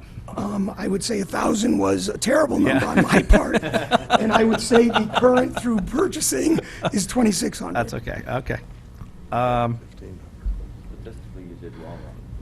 Is postage another number that's more, you're trying to get more towards actual, or No, the budgeted 800 and you're not hitting that number? Yeah, the truth is, we're just not utilizing that nearly as much, so it's a downward trend. That's good. Capital outlay, we'd already discussed. Capital, this asphalt and paving we discussed, and that's my last question. Thank you. You're welcome. Thank you, Mr. Walsh. Mrs. Leclerc? I just have a quick follow-up item. We talked about our thriving downtown. Which line in our budget do you fund, like cleanup downtown, like on the, for the sidewalks, and how often do you do that? Some of the trees look like they haven't had bark chips in years, and... Okay, so the actual agreement with the merchants is they're responsible for the sidewalks. What they have to do is blow it into the gutter. So we have a sweeping program every Thursday Fairfield, every other Thursday Southport, every other Thursday Grassmere. Those merchants know to clean those sidewalks, so we'll come by with the sweeper. And in terms of the mulching of the trees, that is an annual budget item that comes out of buildings and grounds. We buy the mulch and the labor comes out of our labor line. And that's done once a year? Correct. Thank you, Mrs. Leclerc. Anybody else? I just wanted more of a comment, and it just, as this budgeting, hopefully it will increase with some of the changes in the state if we have some more money available, but it's just concerning me that we're creating ourselves, if we want to try to get back to your budget, which it was, say, last year, and that includes funding of trucks and putting them in the operating budget, we're about $2.8 million away from doing that, and that just seems to be kind of a cliff for next year, to find $2.8 million of fresh money if the legislature is foolish enough to follow the governor and his current path. It just seems to me that that's kind of a cliff to get kind of back to where we were, and we're going to obviously be seeing less services done. Yeah, I don't have any anticipation, unless something magically happens, of getting back to it next year. Yeah. All right? It's a new world in terms of funding, and whatever, of the 14, whatever is restored this year, I don't have any confidence that we won't be cut additional money next year. So But we haven't... You would agree that at some point, even if the state continues to go insane, if that continues, at some point, we do have to pave our roads and get up to a normal paving. There's only so many years you can cut paving. Yeah, there's no question. Okay. At some point, it's kind of like waiting to see a little bit what the bottom is when we get the next 2 or 3 years under us. The idea is to start rebuilding this back up. And let's see, all things being equal, if this were a one-year issue with the state and it didn't get any worse next year, we'd start building it back up next year. Not to where it was, just start building it back up so we could establish the trend and start to see where we were. At some point, there'll have to be a catch-up program in place. We're not going to, there's no magic. We're not getting caught up in any 1, 2, 3 year period. So we will certainly have to evaluate whether we want to continue just on that basis, or do we want to put some extra money in at different times. be that for trucks or paving, as we go through that. So as we have a better definition of the scope of what the state cut is and what our new relationship is with Hartford and what funding we can count on versus not count on, you know, we're very definitely going to have to take that into account and look at how we address that in future years. In the short term, the idea is to, we've got a potential $14 million cut, and the frustration is, good frustration in this case, it may not be 14 million, but we don't know what the number is. So we can't plan for 6 million, we can't plan for 5 million, we can't plan for 7 million, we've planned for 14. It shouldn't be that bad. This should be the worst case scenario, so there shouldn't be anything worse that we have to do. So hopefully what we're talking about from this point on is what do we do with the tax increase, how do we lower that, and second, what items do we restore? And that'll be a kind of a two-part conversation. Do you expect the public's going to see any changes to the roads with your cutting the money out of the paving? Do you think we're going to be seeing it? I mean, do you think you're going to be getting more complaints about it with doing $1 million less, or are you just saying basically we're going to choose the best roads we can, and hopefully on the ones that were a little better than some others, they'll last another year? In my line of work, all I get is complaints. Even after we pave a road, people tell me the cars go too fast, what'd you guys do wrong? But anyway. Made it too smooth. Yeah, right, you made it too smooth, you did too good of a job. Obviously, if I felt 3 million was the right number and we could have got funded, that's the number I would have liked to seen. We'll make do with the 2 million, we'll adjust some roads. Do I think it has an impact doing that 1 year? We could probably get away with it. But what scares me more is as we move forward, because when we lose the advantage of those less expensive seals, we might not be able to do the next level job. For example, chip seal $2 a square yard, micro seal $4.75, but asphalt is going to be $10 per square yard. So obviously, if I lose my $2 and $4.75 per square yard, the item now becomes a $10 item. So where was my savings if I couldn't catch it at the $4.75? So I do have that concern, but I think right now our network's pretty sound. There'll be a few people that live on real bad roads that aren't going to be happy because I'm not going to rebuild those roads this year with that money. I'm going to put it more into maintenance. But I think we can get away with it for a little bit, but it's a concern if we don't ramp it back up, sure. Is there any money in this fiscal year 18 budget for any of the cleanup that's has to happen down with the pile that's at issue? No, it's in the current budget, not in next year's budget. And when we say not the remediation, it's for the construction of the berm, which largely is using material that's there and our equipment. But the out-of-pocket cost is stuff like fencing, topsoil, grass seed, plantings, a retaining wall if we deem that necessary. So those will be either paid for or cumbered out of the current operating year budget. Nothing in the proposed budget. Okay. And in regards to when I look at your personnel summary as a whole, there seems to be a lot of supervisors. Like, when I add up supervisors and compare them to people who are workers, it seems like there's one supervisor for every 2 workers. It seems like it's a little top-heavy. Is that the case, or is there a reason for that? It just seems as though not everyone. There seems to be, when I add up supervisors, I'm counting like 11 or 12, and when I'm counting up regular workers in the departments, it's like 22 or 23, or you probably know these numbers off the top of your head. Yeah, there's 8 actual, what I consider salary supervisors in the division. Is a foreman considered to be a supervisor? When it says foreman, what I would ask you to do is go by the acronym PETA next to it. Yep. That is the actual manager. Okay. So there's 8 that we'll call the PETA, P-E-T-A. The other ones, if they're not on there, but I don't really see. Yeah, I think we're good. There should be, okay, there it is, like the foreman DPW, there's 7 of those. Those are like the lead men. So I have a yard foreman, for example. in the DPW yard itself. So the managers are running divisions, they're out in the field working. This guy controls the ebb and flow of materials coming in for building maintenance, for the garage, et cetera. It just seems we've lost workers over the years, but we've not lost supervisors. It just seems the supervisor number still seems to stay the same, even though the people that are being supervised goes down. Do the supervisors manage the contractors too? Yes. Okay. Mr. DeWitt?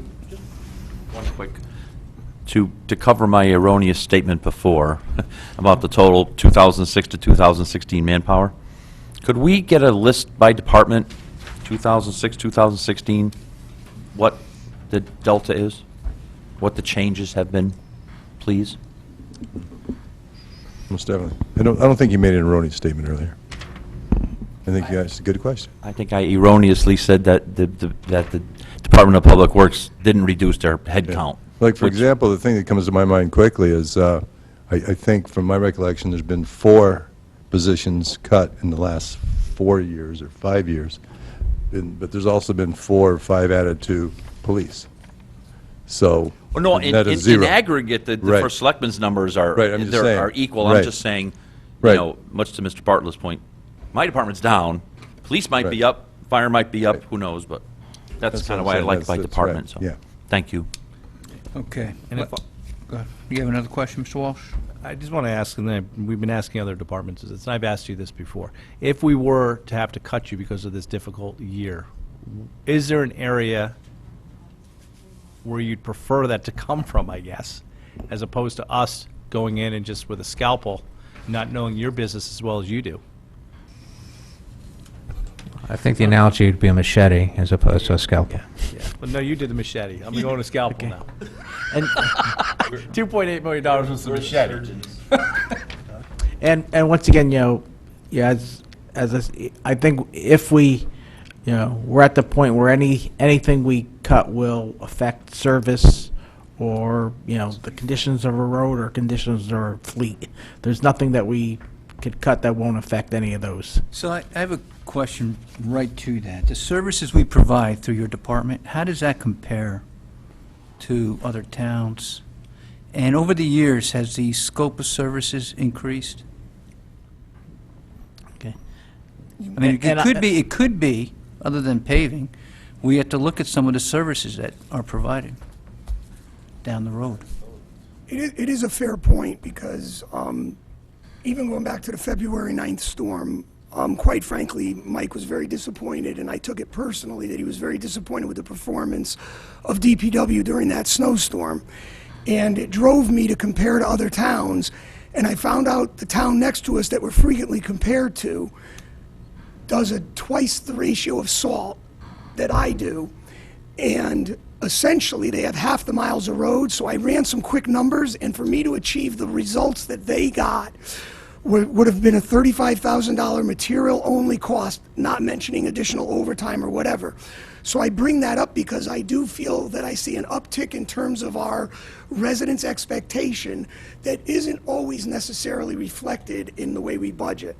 So Right. it's a fair point. And as far as comparisons, it's hard.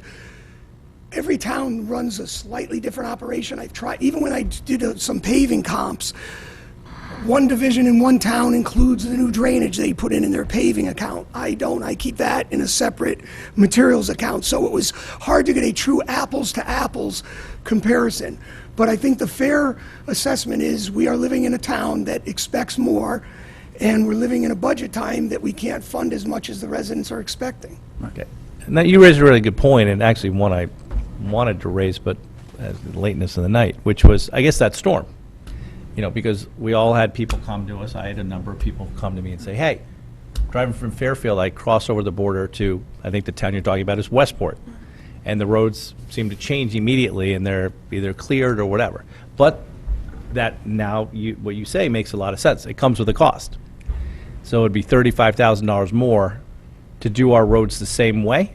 That particular storm. One storm. That particular storm was $35,000. I literally took their road mileage times the tonnage they put out. Yep. Then I took our road mileage times that rate that they used, and it was $35,000. Okay. If you noticed today coming in, did you see a lot of white roads? Yep. I took the pre-treat that we did on February 9th, and again, none of this ever gets factored in because the public is going to pass their judgment based on when they look out Friday morning. But let me tell you, because I live this stuff, Wednesday morning, it was raining. Yeah.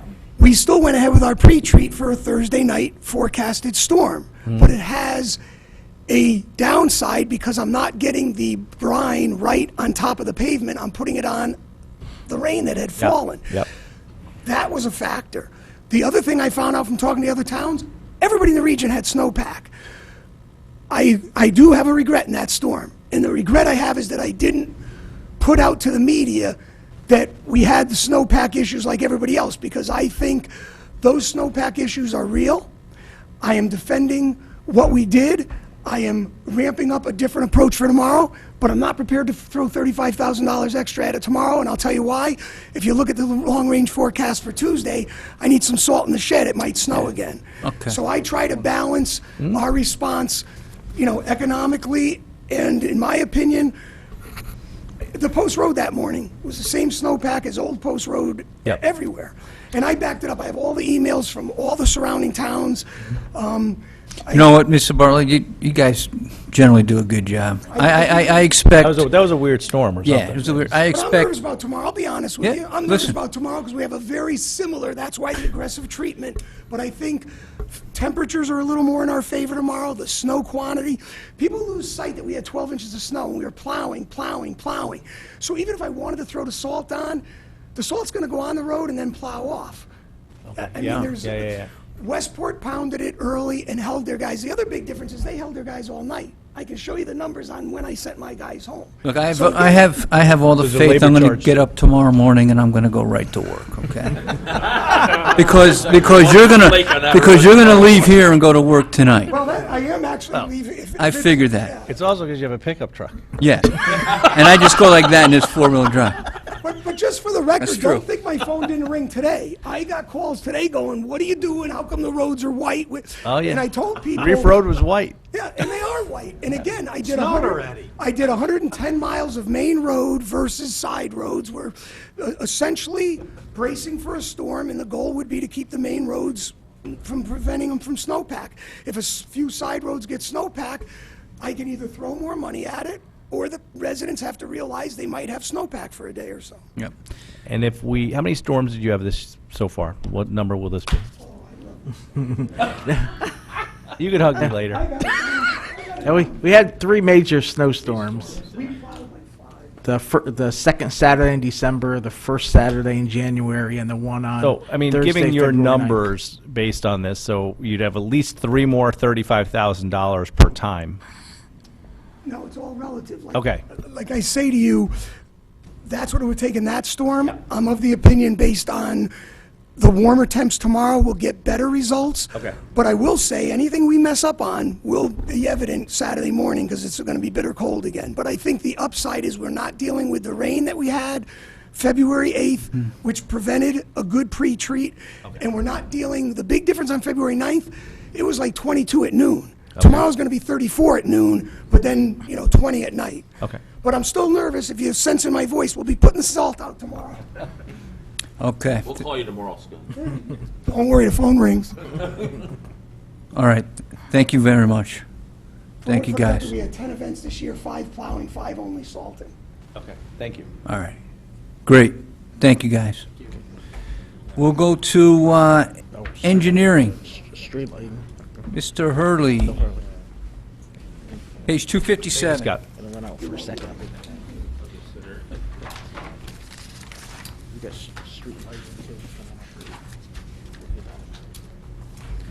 Okay, we're on page 257. Mr. Hurley, any comments? Well, at first, I just really want to thank Bob and Linda for their assistance, and whenever I have any budget questions, they're always there to help me out, so I appreciate it. So thank you very much. Engineering provides itself as being a very prudent department, And this year, the department's request represents a 0.8% decrease from last year. You get a gold star right away. Yes, thank you. And I'm here to answer any questions that you may have. Any questions on expenses? Okay. Now, on revenue on page 44, there's really not much there, but... Can I ask one question on the... Mr. Walsh? Yeah, just under the engineer drafter, the THEA contract, it goes up by 5,000. Is that because of some longevity issue or something like that with somebody, or? That's a step increase. Contractual. Okay, yes. okay. Yeah, because most of the THEA numbers seem to stay the same on everyone's thing, but that one popped out. Okay. Thank you, Mr. Walsh. And we have $6,000 on revenue. 3-year average. 45. 3-year average. That's basically on our large format copier. We make a lot of copies for the public that comes in. It's a number beyond our control. We charge people Right. anywhere from $4 to $8 a copy. Right. So. Okay, any questions? It's $5 to Kinko's anyway, so. We try to be equal. You're a market. Any questions on revenue? Well, thank you for staying. Sorry to keep so long. Right. All right, well. Next time, we may want to put you before Yeah, I think we public. gotta move you up. We're gonna make a note to move you up. I think that's just the budget committee should take a look at that. We need to do that. So thank you. Thank you. Okay, we're going to street lighting. Page 226. Mr. Bowman.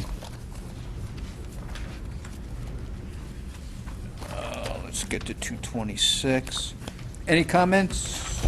Goes So up. the increase is entirely due to UI's approved rate increase January this year and already one in effect January next year.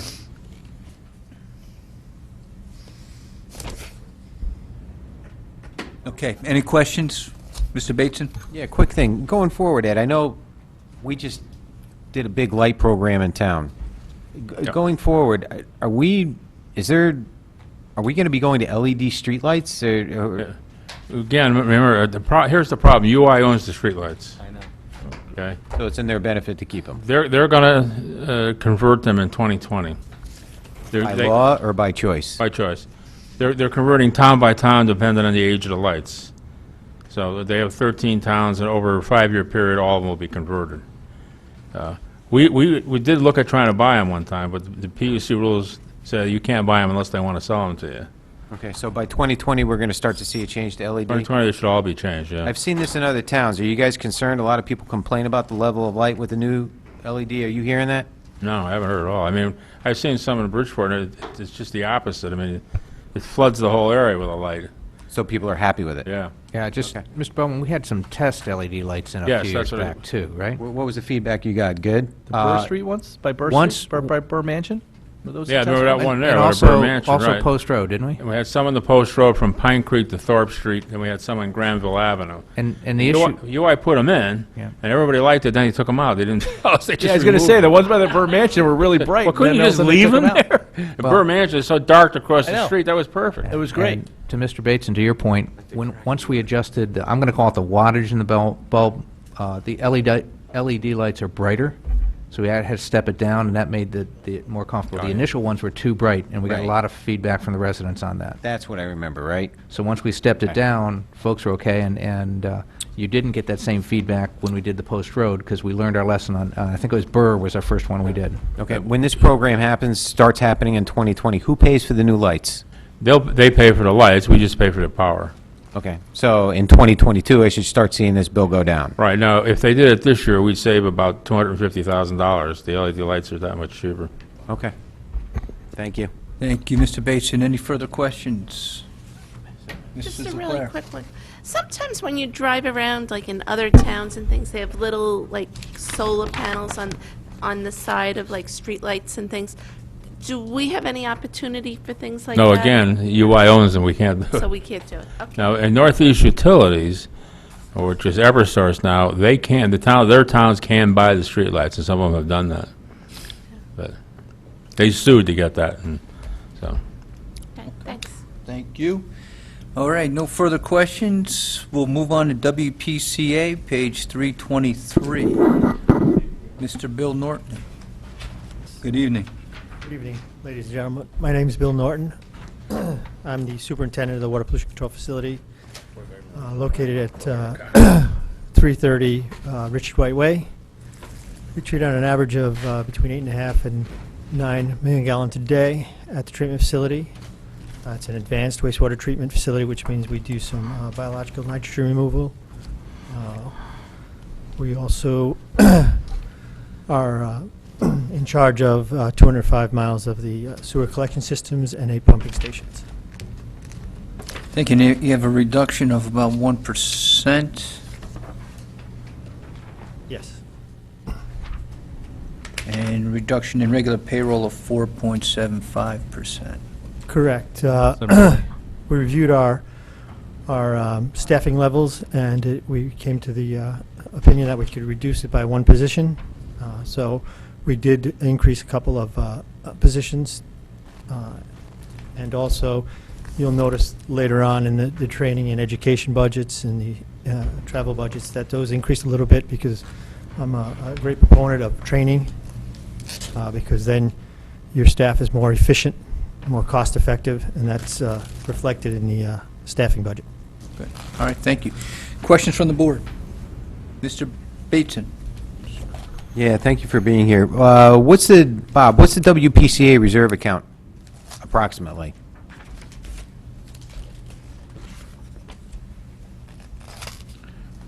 Fund balance. Yeah. Fund balance, always thinking about, we were looking at that today, was that like 20 million? No. No, 5 million. it's No. close to 6 million. 6 million, yeah. About 6 million? Okay, thanks. I guess this might be to you, Ed. I remember us approving several solar things. I thought a lot of them, I thought a couple of them were directed towards the plant. But I'm seeing electric going up, and I don't see a PPA line. Are they not online yet? They're not. They're actually, it's a 1.4 megawatt system down there. They still haven't got complete approval from UI to operate. They're up, they're there, they've been there for 6 months. Yeah, right. But it's still not a complete approval, and they don't expect to have it to maybe September, and you just never know, so I don't want to... Is there an install problem, or No, are they having it's- problem getting permitted by the town? Or? Well, the first problem they had was on the landfill, there was 3 endangered species. Okay? It took them 2 years to get permits from the state to go around that. And they did. They had to plant 200 trees from the nest, this, and that, and they got around it. They can't put a fence around it unless it's 3 feet off the ground. So I said, don't bother to put a fence up. The kids are going to right under what's the difference. You know? But that took a while. Then it took $100,000 in studies from UI to show how they're going to get the power from the landfill to the plant satisfactory to them, and to prove that if that power went on the UI's poles for some reason, that the poles and wires could handle that power. Now they also now have to prove, because of the size of it, that they can send that power directly to the Grassmere substation, live data. So that's a new requirement. So they've been wired for that. So just one thing after the other gets it going. So Do you anticipate it to come online soon? they're saying September. I'll probably say December, knowing the way things work. But the other big thing down there is going to be the fuel cell. Yep. And the fuel cell will produce up to 4 million kilowatt hours. So just as I get talking about that, WPCA uses almost 6 million kilowatt hours of electricity a year. That's half of what the whole town uses. Within 2 years, we'll be making 100% of that power on site. Yeah, that's what I thought the goal was. That's Yeah. why I was surprised to see the electrics Yeah. going up. So, All right, within 2 I'm years, gonna- and also we'll be producing most of the heat they need on site. We won't be buying natural gas because it'll be cogen facility. So, we can be a zero facility down there, the first one in the town. So, All right, Joe, to you, the I&I, I'm seeing that number staying steady. Is that enough to keep us in compliance? Correct. So that's sort of the steady state to address our 205 miles of pipe. And the idea is, that'll be a recurring thing. We'll always be in the I&I business. Right, and we're doing that to stay in compliance. Correct. So we don't have sanitary sewer overflows. But it's meeting it.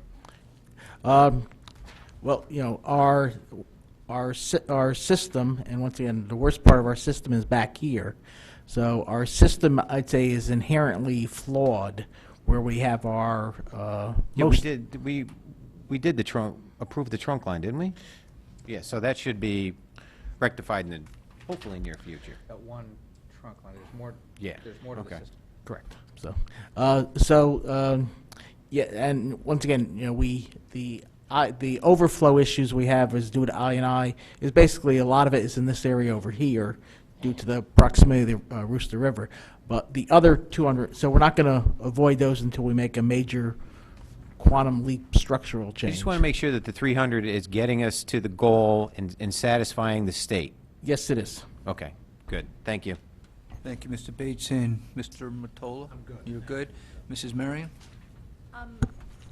Yeah, just on the wastewater facilities plan, where are we with that in terms of completion and then giving us a presentation and then planning financially for any changes that need to be made? Yep.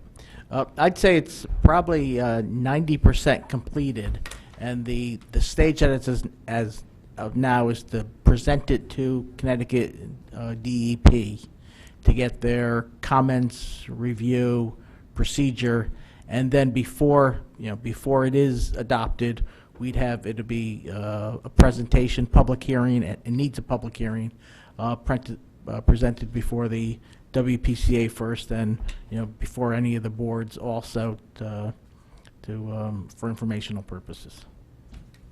So from a budget standpoint, none of this, in terms of recommendations or updates to the facility, that would not hit in the next fiscal year? No, correct. So there are, capital items here that were identified in this budget, and those are basically items that can't wait until the results of the facilities plan or any proposed upgrade. Okay, Mrs. Marion, thank you. Any further questions on expenses, Mr. Walsh?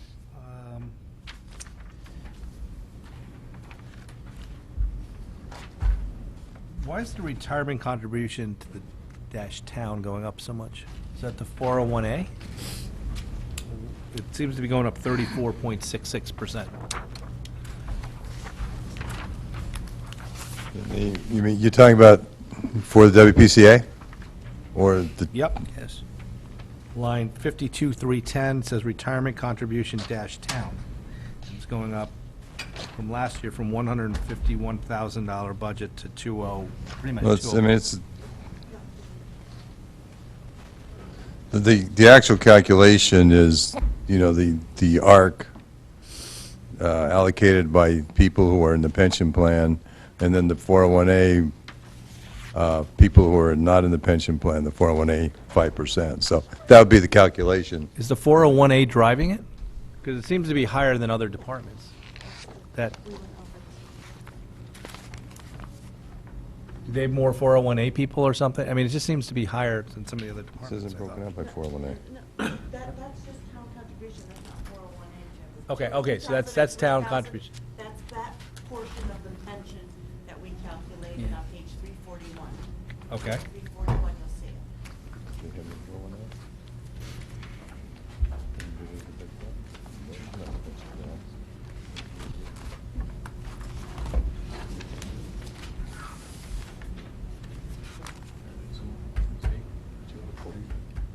Oh, I got it. Now I understand it. Yeah, okay. Yeah, thanks. Next.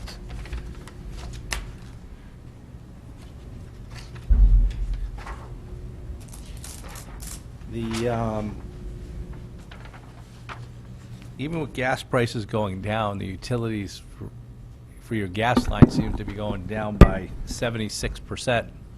I wish my gas bill would go down 76%. Well, that's because we're shutting down the microturbines. Okay, that's what I'm, That's- okay, I thought that might be the answer, Yep. but I was, And beyond that, the arrangement we have with the fuel cell company, they're taking the natural gas price risk for 20 years. okay, So we don't have to buy natural gas. So. great. And the increase in the amount of electricity by 43%? Seems to be kind of a large jump even with a rate increase.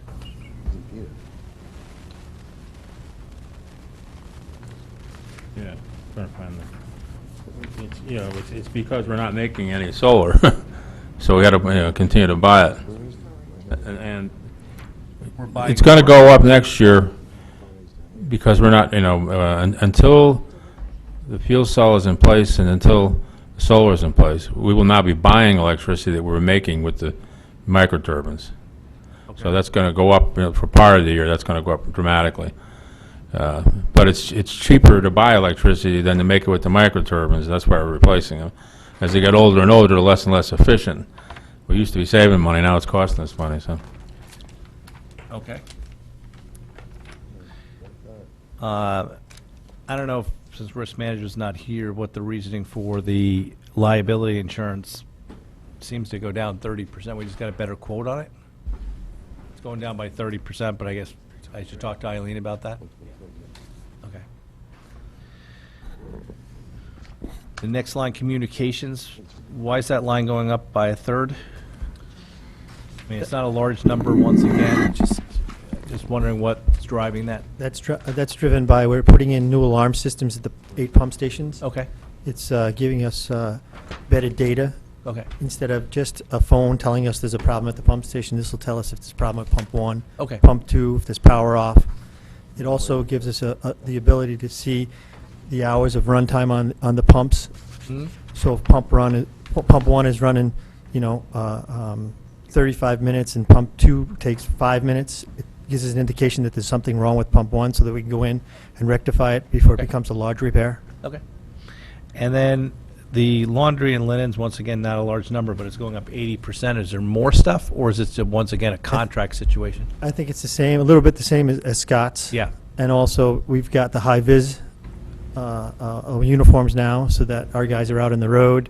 We have to cross Richard White Way to get over to our tanks and also to go over the compost. So those are the two reasons. Sounds like it's a good year to be in the laundry business. It's dramatic increases. Unless you're washing our clothes. That's true. That's true. I've charged you a lot more, actually. You're the one contract nobody wants. Office supplies seem to be going up by 50%. That's the same reason. I think it's more of a realistic number for us, Okay. So you're like ahead of that $4,000 number this year, so you're trying to get We're to... going to be, we're going to be a little above that, so I want to stay. Okay. Clothing and dry goods, you're up 50%. Is that more a realistic number, or is that some requirement that you give more clothing and dry goods away under a contract or something else like that? No, it's more realistic number than just the increase in safety gear that we give all the employees. Okay. The contingency, why is the contingency going up so dramatically from a budget of $84,855 to basically $145,000? That's something that the Finance Department programs for us. Okay. Mr. Mayor? I was looking at the insurance, I'm sorry, the number that's in insurance last year, I don't know, the budget probably came from initial, but the final bill was only 15,000 per the people's schedule. This year it's 28,000. I'm not sure, it's a big fluctuation, which we'll investigate. What was the Contingency. next question? Contingency. The contingency number they said they got from your department, and it went from 84.9, almost 85. Contingency is the number that's calculated for the prospective contract changes Perspective. Oh, Contracts. yeah. that we discussed. Yep, okay. I forgot about that conversation earlier. It's in a separate Separate account for Yeah. WPCA. Yeah, I forget it's in a separate area. It's some of the stuff we talked about in It's executive for session. contracts, it's contingency for contracts. Yeah, executive session, sorry. This isn't in regular. And then, education and membership seems to go up about 23%. Is there some new requirements, or is that for some other reason? I spoke to that a little bit with the decrease in the salaries. that Okay. We're better trained now. Okay. We're training people at a higher level. Yep, okay. The redemption of bonds. Maybe Bob needs to talk about that. Mr. Mayor? Sir. Redemption of bonds seems to go down by 83%. What does that number mean? There's the, I don't have the bond schedule with me, but X number of years ago, there was a bond offering that the WPCA paying off for... On the large bonds, on the so as large it gets, bond part. principal gets paid off? As it gets paid off. Okay, that makes sense. As we get ready for our new bond. I was going to say, we have... And then, is that the same thing with the interest expense as well? That's why the numbers keeps going down, as we pay more principal towards that bond? Right. Yep. Not bonding every year like we do with the town. Yep, okay. And workers' comp, is that a normal increase of the 6.63%? That's straight from the workers' comp calculation on a per capita basis. Okay. Yeah. Great. Thank you, Mr. Walsh. Go to page 52 for revenue. Any comments? Yes, so this was the page that never existed in the budget book before. So the department still planned, the WPCA still had these numbers, but it was never included in the budget book. And in speaking with Mrs. Gardner, we thought as far as a form, we should go through this procedure with expenses and revenue. So this is formalizing what we've done in the past. One number that I'll point out, the largest revenue source is the sewer user fee. So when you see that number estimated at 4.89 million, that's a plug number. So what that number is a number to balance the budget. So the bottom line on here, the 5.4 million in revenue equals the expenses, which we program the other side. That number will be determined by the WPCA sometime in the summer. And they could elect to, they could elect to meet the budget slightly higher, slightly lower. Okay, thank you very much. Mr. Bateson? What's the current sewer use rate? The current sewer user rate, I believe, is $3.20 per CCF. Anything else, Mr. Bateson? No. Okay. And the number that Mr. Bateson asked you about earlier, the $6 million reserve fund, is that building up currently, and they take that into account when they set their rates? Correct. Yes, they do take that into account. So, Other than the potential change to the plant itself, the big overhaul that's going to be required, are there any lines that are going to be replaced that we are on a program to replace anytime in the near future? That would deduct from the $6 million, like by $1 million or more dollars. correct. So and I talked about, our 205 miles of pipe. Yep. So, our structural problem is we have a great amount of line, our major interceptor, trunk line, sewer highway, which, somewhere around North Avenue there, it crosses Route 1. So when it comes down, it parallels the Rooster River behind me. Then it crosses Route 1 basically at the Bridgeport town line. Yeah. After that, it runs basically behind here in the Ash Creek estuary. Mm-hmm. And it doesn't get to high and dry land until it starts hitting Haley Hibiscus there. So there's probably about 3/4 of a mile of pipe, which was installed in 1950. Mm-hmm. It's concrete pipe. It's the largest pipe we have. So, that whole, that's one of the big elephants that we're looking to address.